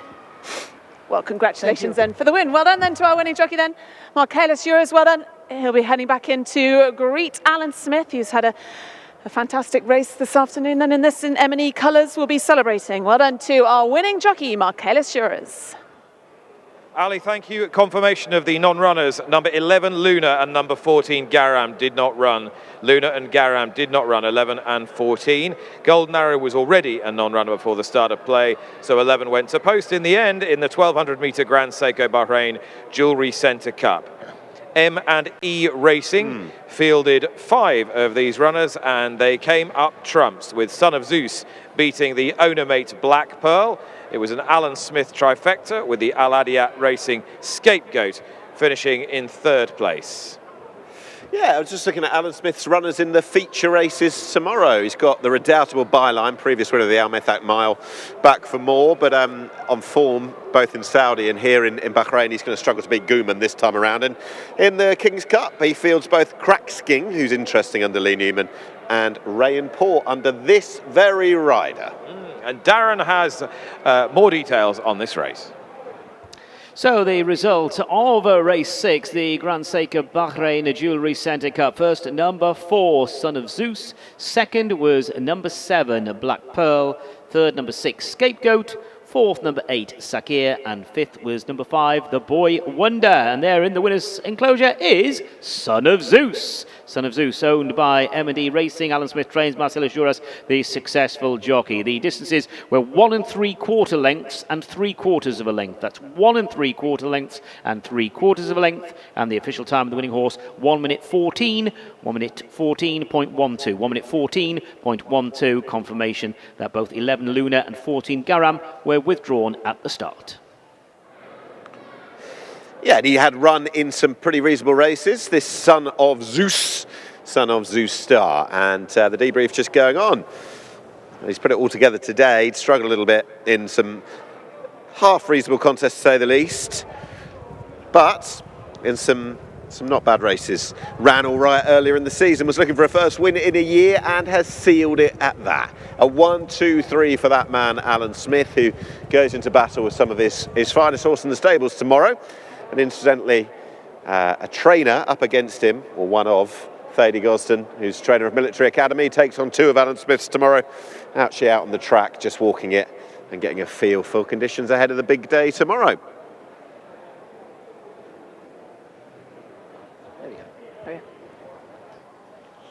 Well, 1, 2, 3 then for trainer Alan Smith. Congratulations. The order you expected?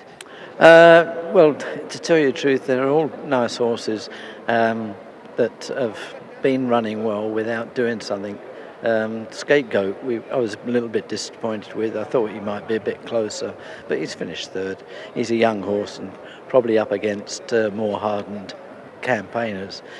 And Black Pearl, he won the opening day cup over 1,600 metres, and he's just been a bit of a conundrum since. And I thought, you know, we tried working him a bit shorter, and he worked well, so I thought we'd try him over 6, and so that seems to be his trip, but probably wants a little bit of headgear on. And a word on the winner, Son of Zeus? Yeah, well, he was a nice horse. We liked him last year, and he's just been taking a bit of time to come to hand this year. Yeah, he found the right race, and we'd probably find another one of those for him. What did you make of the conclusion of the Turf Series? How did you rate your sprinters? Hitsnair finishing in 4th? Yeah, I just thought that they'd done a little bit too much early on. It's a long or straight, very open, and to go 6 furlongs from flat out and from the front is very difficult. But the jockeys reported that the horses were comfortable, and that was how they rode. So, yeah, disappointing, but there you go. Race. Well done for winning this one. Thanks, Ali. Thank you. Alan Smith, successful there. Now, I understand there is a steward's inquiry. And that is, it doesn't affect the 1, 2, 3. You can breathe easy, Alan Smith, but the horse who finished 4th, I believe Sakir, the rider didn't weigh in. So as a consequence, the stewards will be taking retrospective action, and that will be towards Haider Ibrahim, the trainer, Ibrahim Nada, the rider, on the 4th home, number 8, Sakir. But we'll show you the result.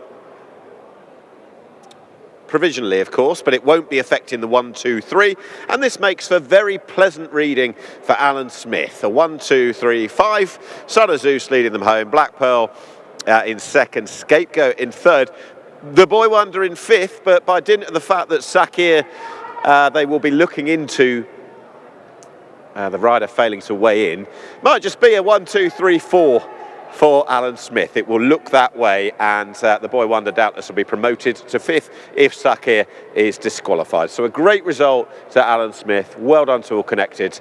2 races to go, but Son of Zeus, the winner of race 6.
So news still filtering through post race 6, Alan Smith unaffected. The stewards still inquiring as to the rider failing to weigh in aboard the 4th home number 8 Sakir. Now pleasingly, given the issue at the start and the nasty incident at the start, I can bring you that Garam number 14 and 11 Luna both walked away from the stalls seemingly okay, which is great news. Now tomorrow, what a feature day it will be. We will look forward to the King's Cup tomorrow, the newly appointed Group 3 race. Tomorrow, Military Academy, King of Conquest and Co. all going to follow in the Hoof Prince of Isle of Jura. The Al Mathak Mile as well. So it is a belting day. Join us tomorrow from 8 o'clock.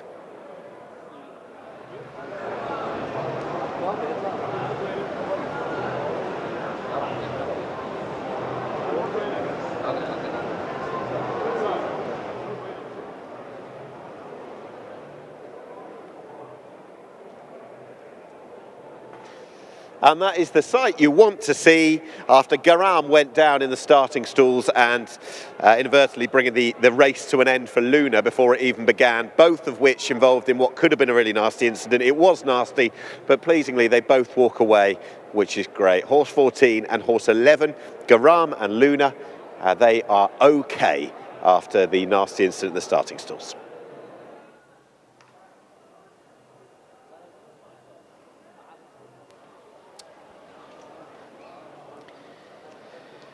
So good to see those horses returning. Let's now move on to our 7th race. This is the Auction Cup, brought to you by MAZAD. It's over 1,800 metres. A race for the locally bred thoroughbreds. Number 1 is Silk Road, and Tom Marquand takes the ride. Number 2 is Mr. Dollar, Billy Lochnan. 3, Sinjar and Salam Al-Lajmi. 4, December, Hassan Al-Safa. Number 5 to confirm as a non-runner, Moja. 6 is Taj Mahal and Neil Callan. 7, Hatab, Abdul Rahim Jassim.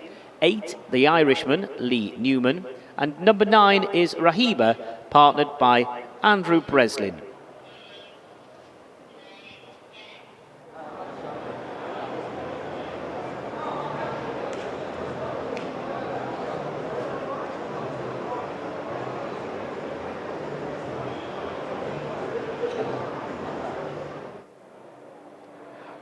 Okay, on to our 7th race.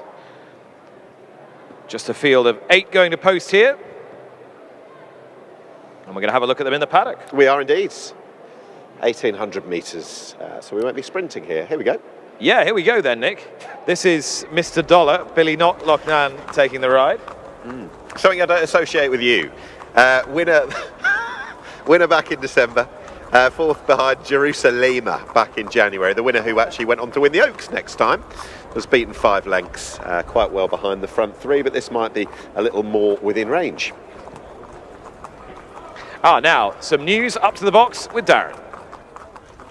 So the news from the weighing room is that we have a disqualification. Number 8, Sakir, has been disqualified. The jockey failed to weigh in. So the amended result is first, number 4, Son of Zeus. Second, number 7, Black Pearl. Third, number 6, Scapegoat. And promoted to 4th place now is number 5, The Boy Wonder, with number 2, Up to You or Down to Me, in 5th. And they have now weighed in. So that, in our 6th race, makes it a 1, 2, 3, 4, 5 for trainer Alan Smith. It's like the 1983 Cheltenham Gold Cup all over again. And here's his runner here, Silk Road, Tom Marquand taking the ride. Yeah, Michael Dickinson to Alan Smith, 1, 2, 3, 4, 5. Silk Road, number 1, who will break from stall 9. Second in the Bahrain Oaks, back on the 30th of January when last seen. She gave a running that day, kicked far clear of the 3rd. Good run it was. Bell's gone. 9 here is Rahiba, the Nathaniel filly for Hyder Ibrahim and Andrew Breslin. I like this filly today here, Nick, I think. Yeah. At 1,800. Okay, we'll see how she goes. Wasn't necessarily on top of my list, but the tipping's not been overly good. Rahiba, still a maiden, has found things a little bit difficult.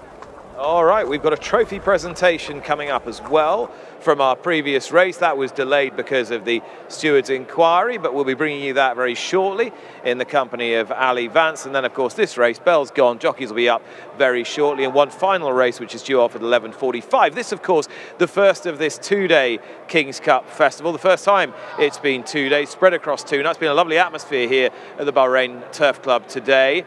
And tomorrow, we bring you another excellent edition of the feature race, one of the most historic races in the calendar in Bahrain as well, the King's Cup first run in 1982. Very much looking forward to that, particularly looking forward to seeing a horse who I think could, if not go all the way, at least go quite a long way on the European pattern race stage in 2025. Yeah, Military Academy, who was second in the Winter Derby last time to Royal Champion, really good horse. They gelded him prior to that, but connections were very quick to say that the Group 3 run at Lingfield was a prep for the Southall, sorry, was a prep for this. So this has been a long-term target.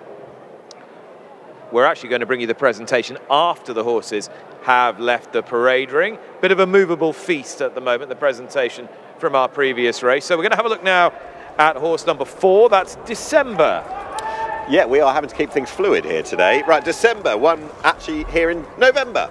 Was close up 4th in a messy finish here last time. That was over much further than this. And to be fair, well, he actually found a few gears in the closing stages over 2,200, so I wouldn't be too worried about bringing back trip. Hatab is next. Yeah, one last time out, swept late to grab what was eventually the runner-up on the line. I don't think the horse was actually ever in front until the line itself. Beat horses that day who by their very nature would be shy of what is needed here, but Hatab is conceivably getting a bit better. I think this horse will run all right. And a little pull in the weight for my selection, Rahiba, with Hatab. Here's 8, The Irishman. The Irishman, great film. The Irishman has been running to form.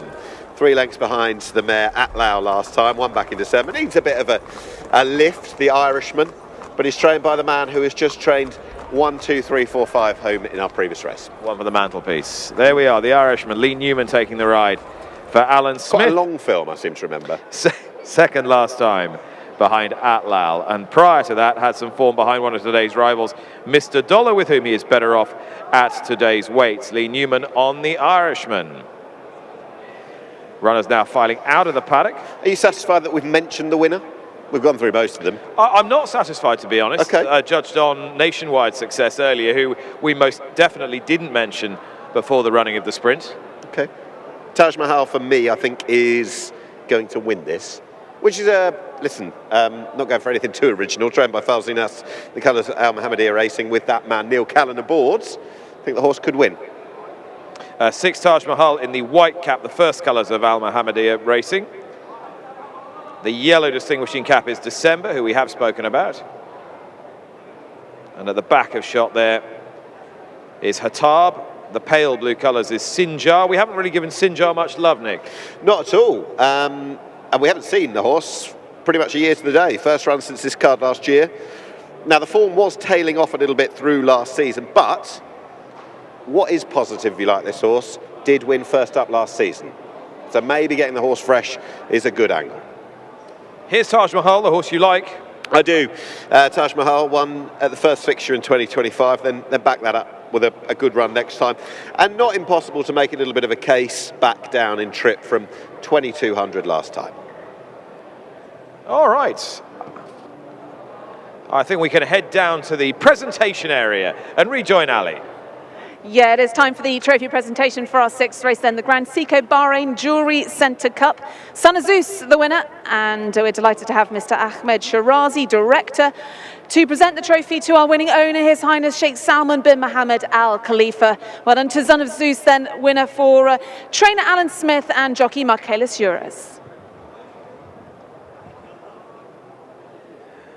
Lovely to just tidy up that presentation from our previous race as runners arrive down at the start for our penultimate contest, which is due off at 11:15, and they've caught the time up extremely efficiently here. Yeah, haven't they? Considering we were, what, 5 minutes delayed with our previous race, but pleasing postscript that both of those horses involved in that stalls incident walked away seemingly A-OK, which is what we want to see. Very nasty incident involving Garam, who did get out of the stalls relatively unscathed, and Luna was affected by that incident. She would have had a huge chance in that race. She was withdrawn as well, and on we roll to this contest. It'll be run over 1,800 metres. I think this is tricky round here. Now, it isn't a big field, but they really don't have much time to sort themselves out. No, and earlier today, similar sort of race to this in ways, Juan Torina's win, they didn't actually go any great gallop, which meant a load of them were quite buzzed up back in the field. I wonder whether it'll be something similar. But I want to know what our expert in the heavens fancies. Darren, what do you like? Right, thank you, Mr. Film Critic. I'm going to go with Taj Mahal here, number 6, Taj Mahal, who was a winner earlier in the over 2,000 metres. This one trained by Fawzi Nas, Neil Callan aboard. Taj Mahal to take it at the expense of Hatab. Hatab, who was a winner here narrowly recently, and Silk Road. I think it'll be difficult to keep the favourite on the international market, Silk Road, out of the money, but I'm going to go 6-7-1. Taj Mahal for me. Here's Ali. Well, I think I've tipped Tom Marquand's runners the last twice, and I'm going to side with him again. I'm going Silk Road then to win this. It's obviously an easier job, this one, than the Oaks, which she last ran in. So Silk Road to win for me. Then Taj Mahal, who's stepping down in trip, and Hatab, who was a really good winner when we last saw him just a couple of weeks ago. So it is horses 1, 6, and 7 for me. 1, 6, 7 for Ali. Last few are loading. Nick, just put a button on it for me. 6 Taj Mahal to win this from Silk Road, number 1, who ran with distinction in the Oaks, and number 4, December in 3rd. Rahiba's going to come and shock them all. Here's Darren. So runners then moving into place at the 1800 metre start for the Auction Cup by MAZAD. It is a race for the locally bred thoroughbreds. The Irishman, blindfolded for stalls entry, will complete the lineup in the hands of Lee Newman in the pink and blue jacket. That's the Irishman, comes out of stall number 8, and the Irishman goes in. They are ready. All in.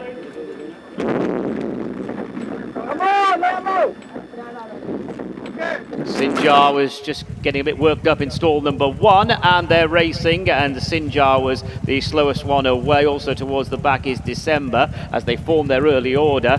It is Taj Mahal who breaks the line in the short hop to the first turn. Taj Mahal in the centre, Silk Road on the extreme outside. Now Silk Road moves into the lead from Taj Mahal. Rahiba is in 3rd. Just in behind these comes Hattab in company with Mr. Dollar, then December the Irishman, and Sinjar is bringing up the rear as they go on down the far side. So making the running, Tom Marquand aboard Silk Road leads Rahiba. There's about 3/4 of a length between the front two. Just over a length away to Taj Mahal in 3rd. Another 2 lengths to Mr. Dollar, being followed by Hattab. As they go on down the back, December is next, then the Irishman, and the back marker is Sinjar. So it is Silk Road dictating the early fractions from the parked out Rahiba. Just in behind the front two comes Taj Mahal, and then the red cap of Mr. Dollar with the red headgear. Behind that one is December with Hattab against the fence, the Irishman between horses, and Sinjar is the trailer. They're down the side, less than 800 to go, and it is Silk Road in front of Rahiba, who's been parked out throughout, and those two are ahead of Taj Mahal with Mr. Dollar poised in 4th place. Top of the straight, Hattab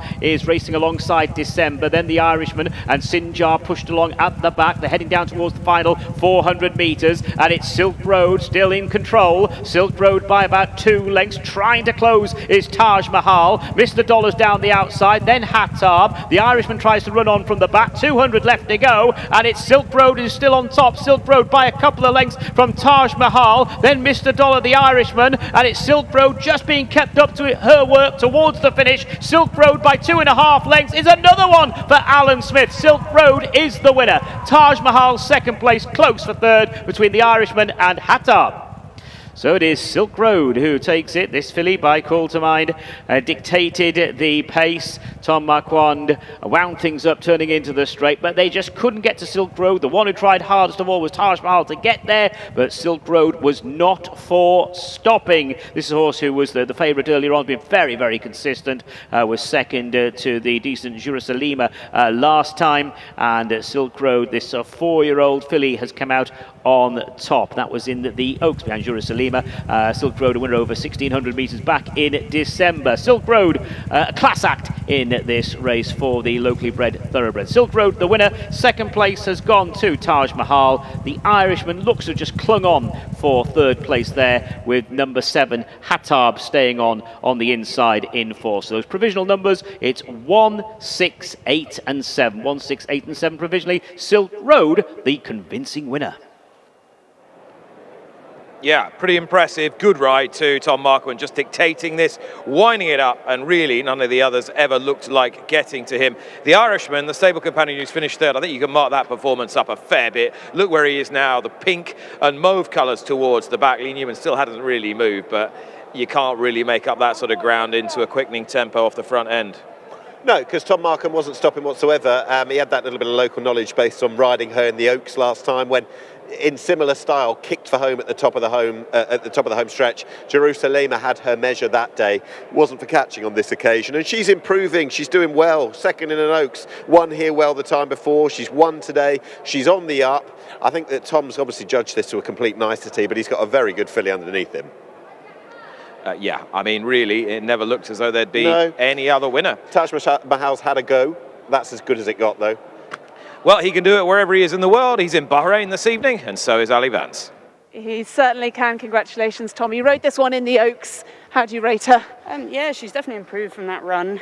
She was beaten by a nice filly that day, and I was probably sat on her for a bit too long, and she got caught a bit inexperienced, and it was probably a mixture of the both, just meant she got beat that day. but she has done well from that. And look, when there was no pace earlier, I thought I won't make the same mistake twice, and just got on my bike and got her to the front. And to be fair, she relaxed well, found a good rhythm, and there was never a moment, to be honest, the whole way up the straight that she was going to get beat. She felt great. And nice to get a win. It's been a bit of a frustrating evening for you. Yeah, absolutely. Look, it's not easy finding winners sometimes, but one came by the end of the evening, which is great, and a few strong ones tomorrow, hopefully too. Yeah, certainly have. Good luck with them then. Well done then for winning this one. Tom Marquand making his way back around into the winners' enclosure. Silk Road, the winner of our 7th. All right, and a very impressive winner as well in those Shakisa colours, Al-Adiat Racing. Colours that Tom Marquand, I'm sure, is extremely fond of. Silk Road is moving forward nicely, this filly by Call to Mind. And she's, like all of these, locally bred, but quite a nice pedigree.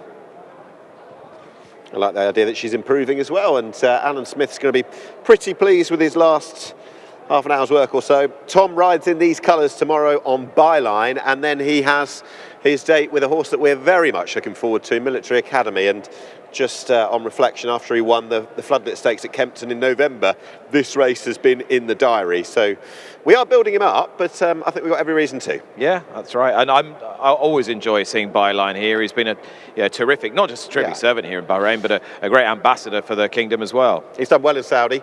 For all that, Gooman, who also did particularly well in Saudi Arabia, finished third to the Japanese horses, holds Byline on form, certainly the last couple as well. So should be a compelling watch. Tomorrow, the Al Methak Mile was won by Godolphin last year. They can't win it this year. Ottoman Fleet's been taken out. That's as good as it got for everything in behind, Nick, given the fact we can see Silk Road out up top, and that's exactly where she stayed for the vast majority of the race. One-way traffic then for Silk Road in the 7th of our 8 races here this evening.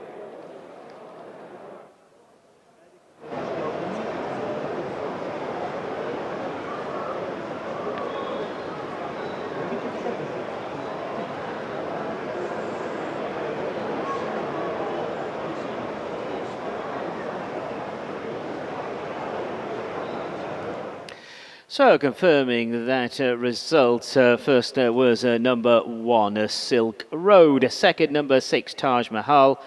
Third, number 8, The Irishman. Fourth, number 7, Hatab. And fifth, number 4, December. The distance is 2 lengths and 3/4 of a length. That's 2 lengths and 3/4 of a length. And the official time of the winning horse, 1 minute 52.73. 1 minute 52.73.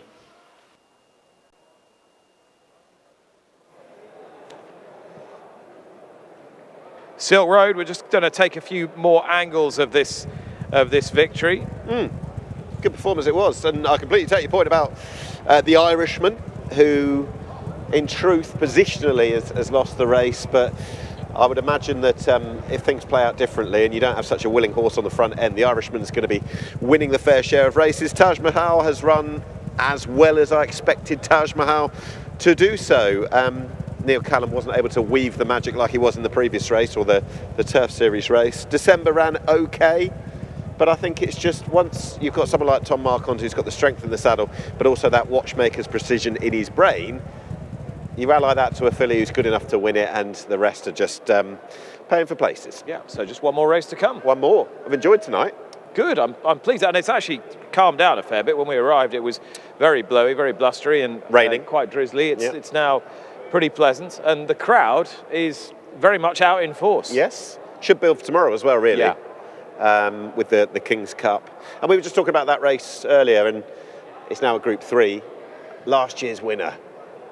Just, I don't think we're going to emulate that, but I'm hoping for something in a different style, but the same effect, if you see what I mean. Yeah, something to dream of Europe. Isle of Jura was really the star of the Bahrain season last year, winning the 3 of the marquee races, and then went back to Europe and excelled. And I think that's always going to be the ambition, always going to be the hope of those who are organising this event, that you get a horse here who not only does well on the day itself, but then goes and flies the flag when they go back home.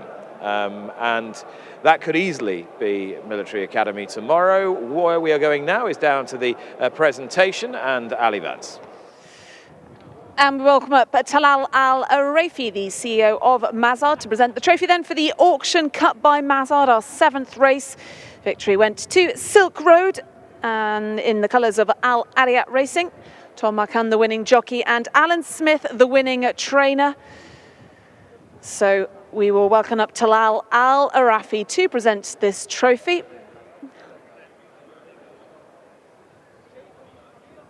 Just waiting for the winning jockey.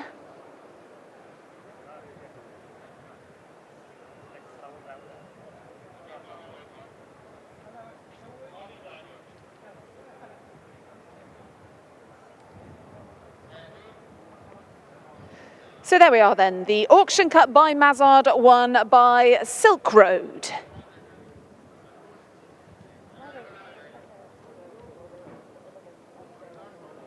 So that result of race 7 is official. They have weighed in, confirming that number 1 Silk Road was the winner. Second, number 6 Taj Mahal. Third, number 8 The Irishman. Fourth, number 7 Hattab. And fifth, number 4 December. 1 minute 52.73. That winner's time, 1 minute 52.73. Silk Road making all to win by 2 lengths, with another 3/4 of a length between second and third. Another winner on the night for Alan Smith, currently the season's leading trainer.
The 8th and final race is coming up. This is the Lexus Cup, and it's a race for the imported thoroughbreds. It's over 1,400 metres.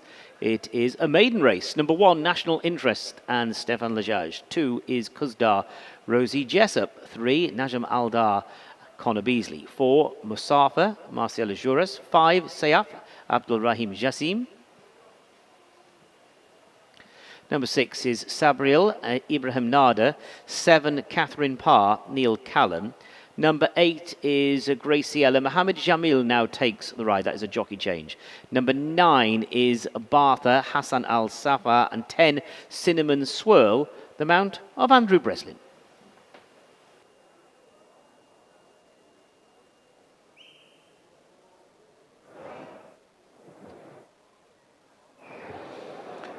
All right, runners in the paddock, as Darren was saying, for our final race, which is the Lexus Cup. Alan Smith looking for a brisk treble here. We're going to take a look at number 1, National Interest. Stefan Lajaj, who himself looks for a treble, for Fauzi Naz.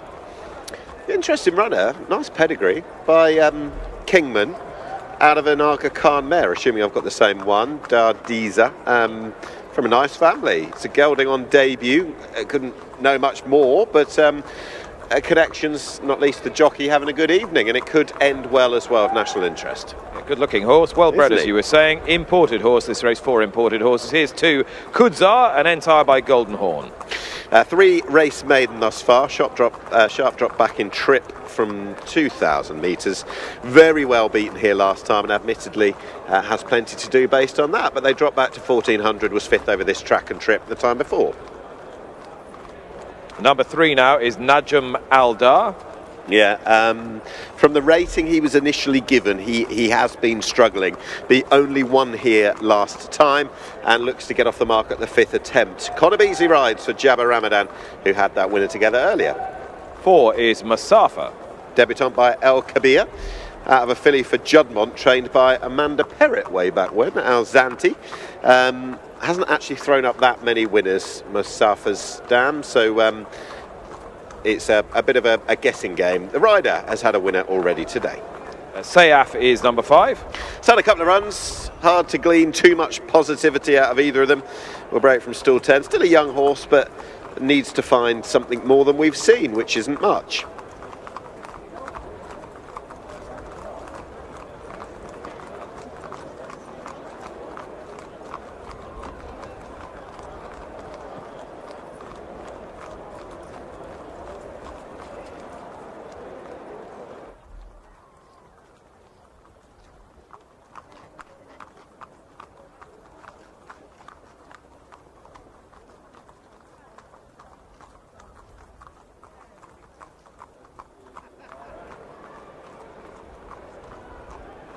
All right, continue our look at these runners in the paddock ahead of our 8th and final race. Sabriel is the next mare that we're going to see. Yeah, she's Nathaniel Mare out of the dam was by Frankel. Those horses knew each other way back when. Sabriel needs a lift on what we've seen. Seemed to be on the back foot all the way through that last run. Didn't finish particularly well, and on form has actually got to reverse with 1 or 2 in here. 7 is Catherine Parr.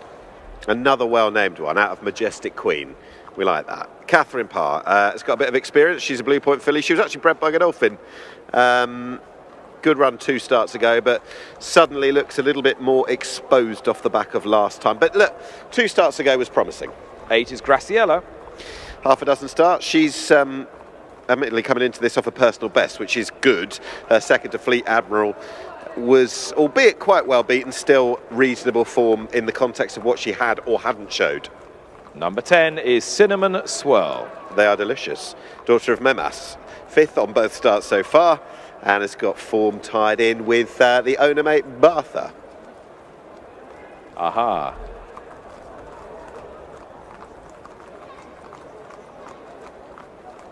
Well, which riders have excelled here this evening?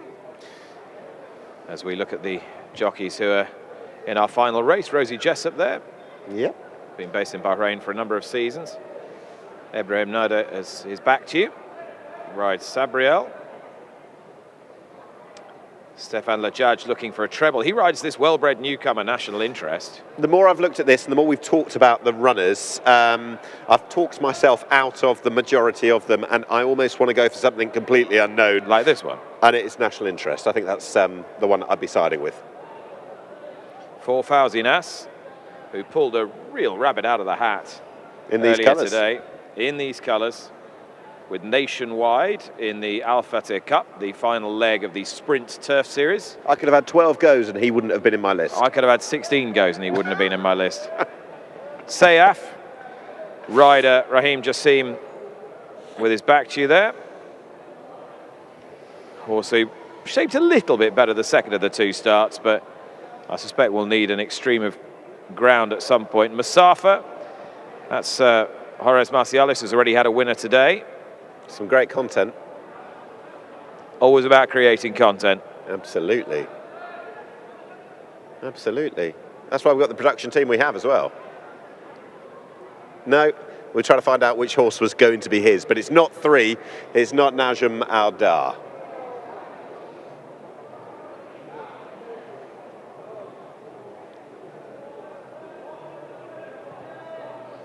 Runners will shortly be filing out. Jockeys having a bit of a chat pre-race with their connections, some of which have had very, very good evenings. I was going to call it an afternoon, but it's not. Jabba Ramadan being one of them. So too Connor Beasley as well. Connor who, what did we say earlier, third in the jockey's title over at Meydan or in the UAE. Saudi Derby winning jockey. He's making hay all across the Gulf this season, isn't he? And tomorrow he goes back to Meydan with a full book on what is a very competitive card. He's got Tygo Shea, Sylvester de Souza in his sights. And you've been working a lot at Meydan this winter, Nick. Yep. How do you see that Jockeys Championship there shaking down? Piece by piece, Tygo Shea, when they get close to him, he seems to find a little bit more. And as we get towards the end of the season, his association with Ernst Ortel and the proliferation of some of the purebred Arabian races, I think it probably means, I don't want to be boring, I think it means Tyg just has enough on numbers to go and win it. But Sylvester de Souza, you know how gritty and determined he is, he'll be pushing him all the way. Yeah, great to see Sylvester doing so well. Tygo Shea, of course, will be on defending champion Laurel River in the World Cup. He's all right. Yeah, there have been some worries along the way. Miss Saudi, and of course they've also got Walker Stars and Imperial Emperor, who won the challenge last week. So strong hand in the biggest race there.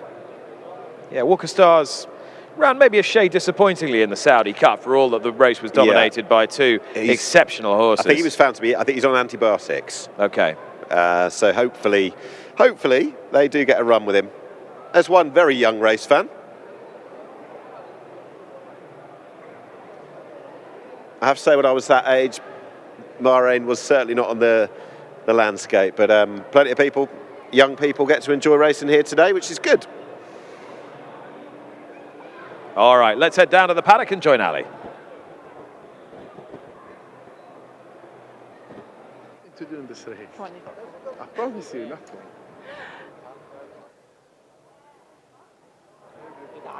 Well, with four runners in this race, Mohammed Ibrahim, who's assistant to his father, Hada, how would you the split the bunch? Which would you rate them? Yeah, we got four runners in this race, three of them for His Highness Sheikh Abdullah, and one of them for Mr. Mohammed Khalid Abdurrahim.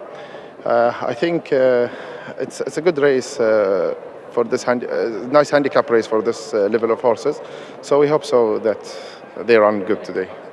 Let's talk about one of the big races tomorrow. You've got Goman in the Al Mathak Mile. How's he come out of his race in Saudi? Yeah, very happy about him, about his run in Saudi.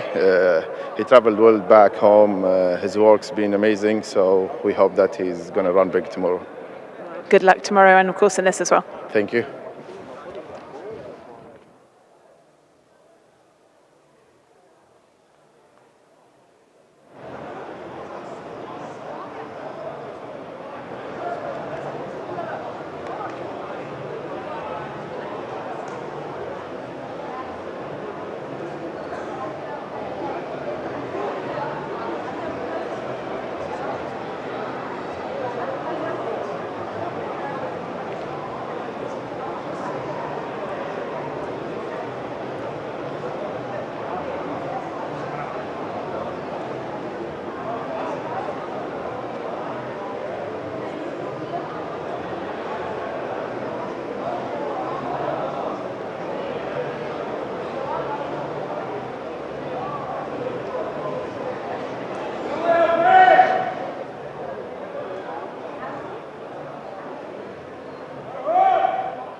Okay, in terms of selections then for this final race, we just spoke to Mohammed Ibrahim, and I like two of his. Grace Seller, horse number 8 then, who's had 6 career starts here in Bahrain. I think that she could get off the mark then. Grace Seller, horse number 8 to beat horse number 1, National Interest, who's that interesting one, making his debut for Fauzi Nas. And then horse number 6, Sabril, then another mare for Hada Ibrahim. So horses 8, 1 and 6 for me. Well, I'm going to go for number 7, Catherine Parr. Catherine Parr to hit the bullseye today. So I'm going to go for Catherine Parr, who was a runner-up here a few weeks ago, to beat Sabriel, number 6 on the card. Sabriel, who is having her 3rd start in the Kingdom. And number 8, Graciela, to chase them home. So I'm going to go 7, 6, 8.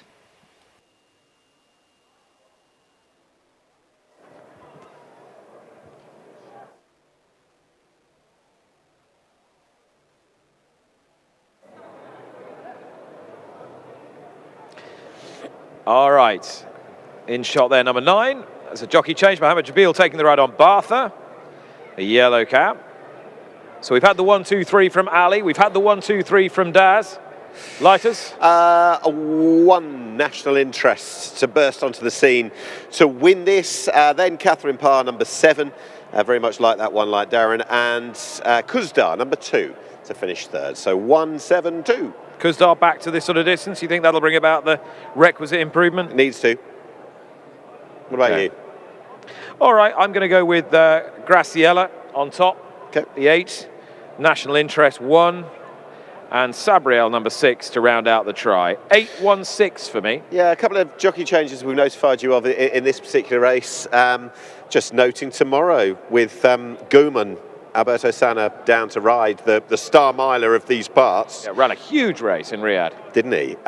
Beat only by the Japanese horses, but presumably, based on the information we would have had earlier, that will be changed. So, interesting to see who will be riding that horse later. Conor Beasley, he hot-foots across the Gulf back to a full book tomorrow at Meydan. So we look at some of the international prices, competitive, but I think that's the kind of race card it is there tomorrow. Tack adjustments there. Cinnamon Swirl, number 10, Andrew Breslin. Still just a little moisture in the air here. Temperature hasn't dipped, it's been quite Not pleasant. really, it's actually, I'd say, a little warmer now than it was at the beginning of play, but the wind has dipped pretty significantly. Definitely. Alafu Racing won our opening race today. Can they bookend this day? Najam Aldar, Conor Beasley taking the ride. Entirely possible. Conor rode Just drawn in by the looks of national interest, the pedigree. Aga Khan mare by Street Cry, sired by the brilliant Kingman. It's the fascination of the unknown, representing big connections who are having a good afternoon, good evening already. So national interest has piqued mine. Yeah, you'd think, certainly on the dam side of the pedigree, that this might be a minimum distance, 1400. But then you could say the same about a lot of these. A lot of these are very stoutly bred, and they just need to find the right grade in which to strike, really. All sorts of old friends, yeah, Nathaniel Mare, Golden Horn, territories. Golden Horn represented on a couple of occasions, and then you go down to the likes of Kodiak, Memas and Blue Point. We've got all sorts going on in here. Rather warm is horse number 3, Najam Aldar, Jabba Ramadan, the trainer of this one.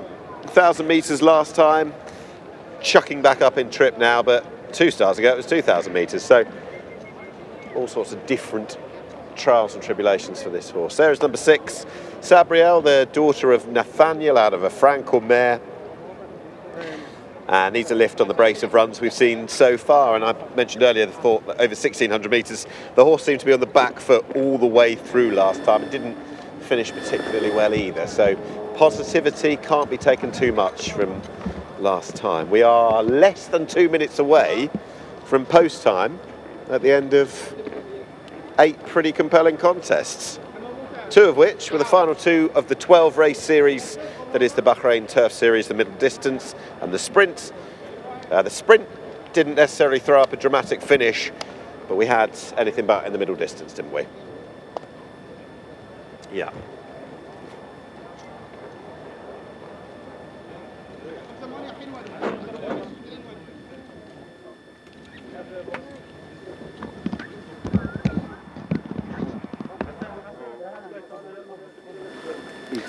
So the runners are going into the starting stalls for the Lexus Cup. This is a maiden race for the imported thoroughbreds. This really is the nightcap.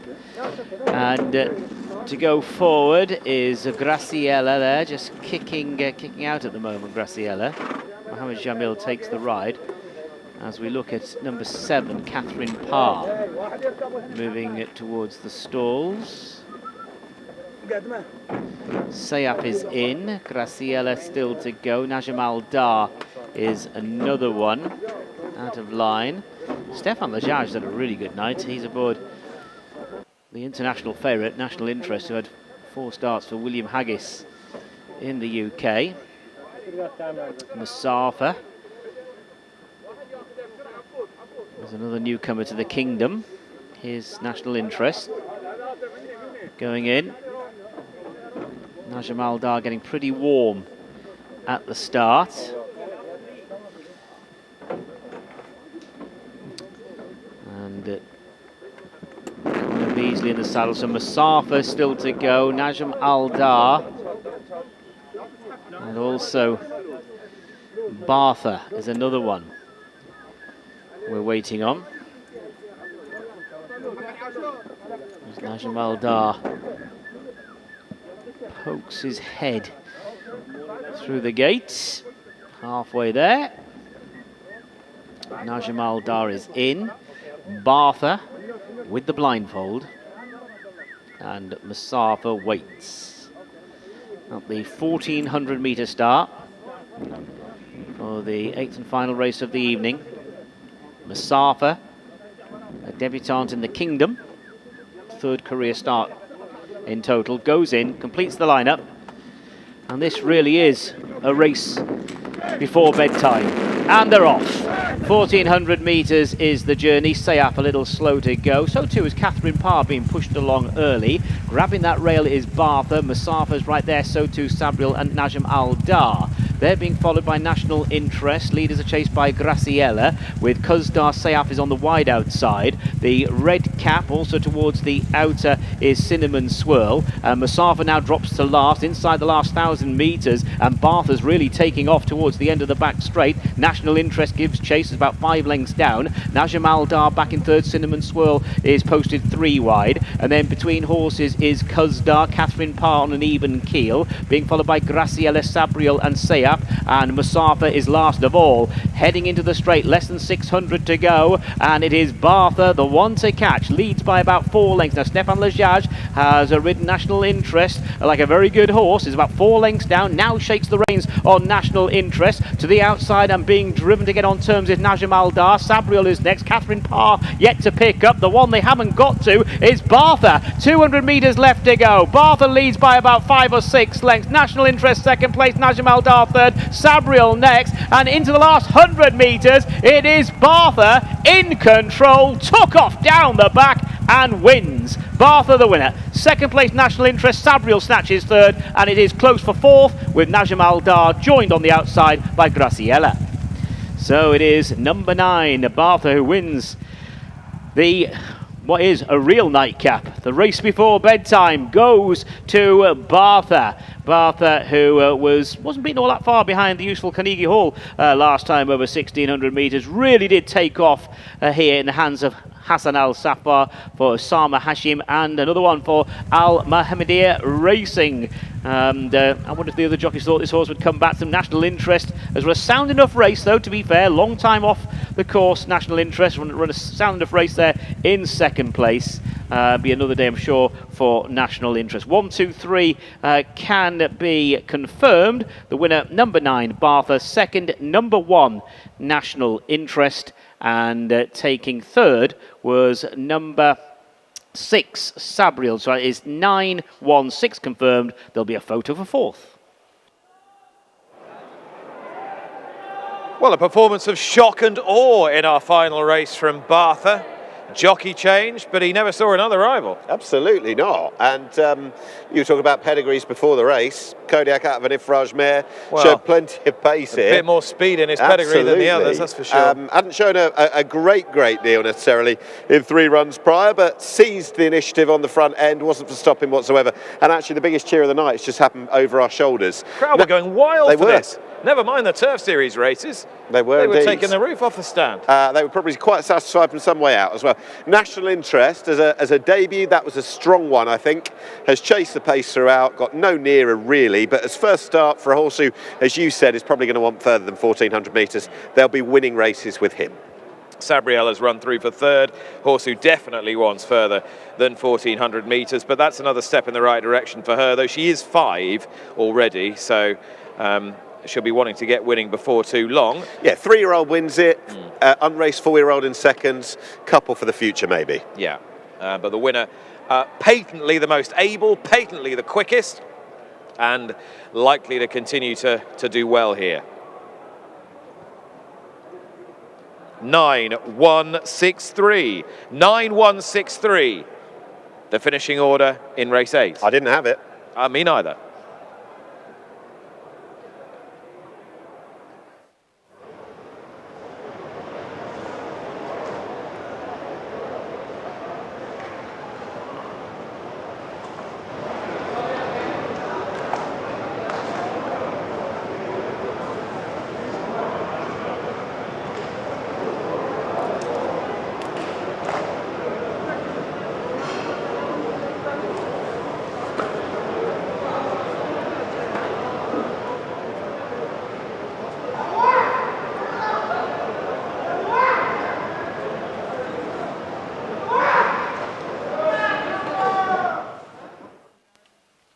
So, to confirm the finishing order, first was number 9, Bartha, second, number 1, National Interest, third, number 6, Sabriel, fourth, number 3, Najm Dar, and fifth, number 8, Graciela. Let's welcome back the winner of our final race. That is number 9, Bartha.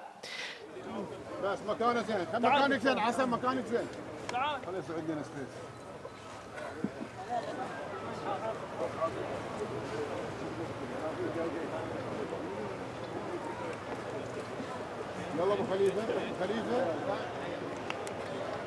يلا ابو محمود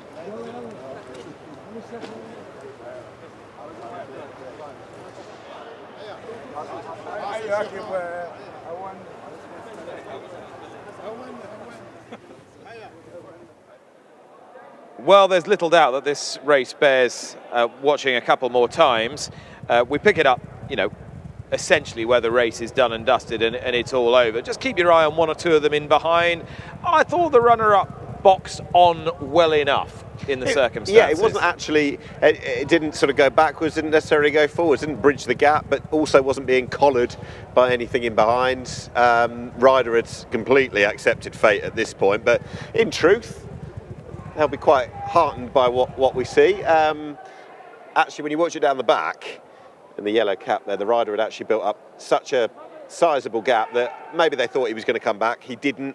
He's a lightly raced young horse. They were probably trying to find out exactly what was key to him, and they found out sending him forwards, this kind of trip, pretty deadly. I was just looking at the weather for tomorrow. Oh yeah, pretty good. Is it? 23 degrees and sunny. We like so it. Any moisture that was been in the ground is probably been drying out all evening, and by the time we get to play time tomorrow, it should be quickened up. Yeah. No issues. But that's what you expect when you bring horses to Bahrain. All right, so the 8th and final race this evening, the 11:45, has gone the way, and gone the way quite impressively, of Bartha, to the great delight of the local crowd. There we are, 9-1-6-3-8, 9-1-6-3-8, the finishing order. Bartha winning for trainer Osma Hashim. National Interest was second for Fawzi Nas. Sabriel was third. Najm Dar in 4. Graciela in 5. Stefan Lajage is going to be pretty pleased with his evening's work. Good couple of wins, including one of the big ones, so I'm sure he's quite happy, even though defeated there. National Interest finishing second.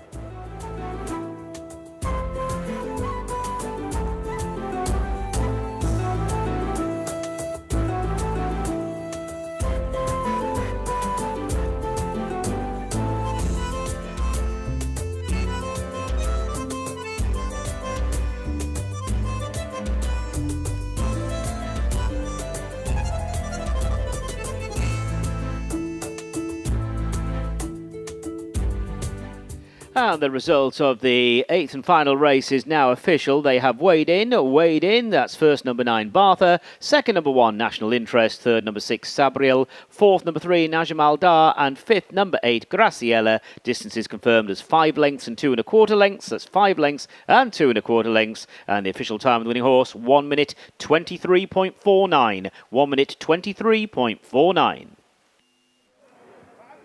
So well done to Bartha, then winner of the Lexus Cup, and Team Al Mohammadiyah Racing up there receiving their trophy from Isa Canoe, director at Ibrahim K. Canoe. So our final winner of the evening then, it is Bartha in the colours of Al Mohammadiyah Racing, trained by Osama Hashim and ridden by Hassan Al Safa. Bartha, the winner of the Lexus Cup.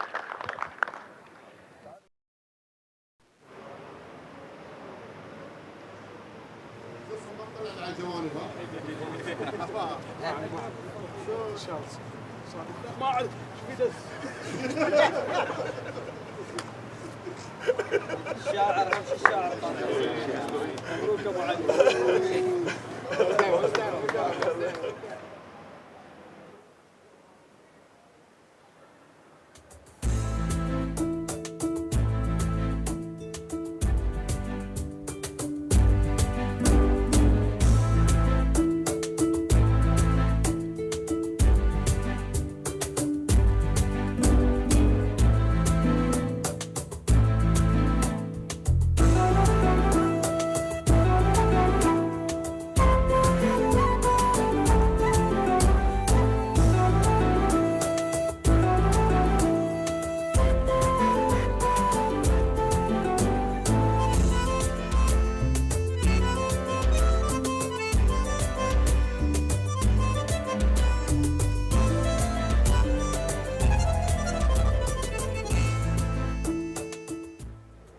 That brings us to an end of proceedings here at the Bahrain Turf Club this evening, and the culmination, of course, of the 2024-2025 Bahrain Turf Series.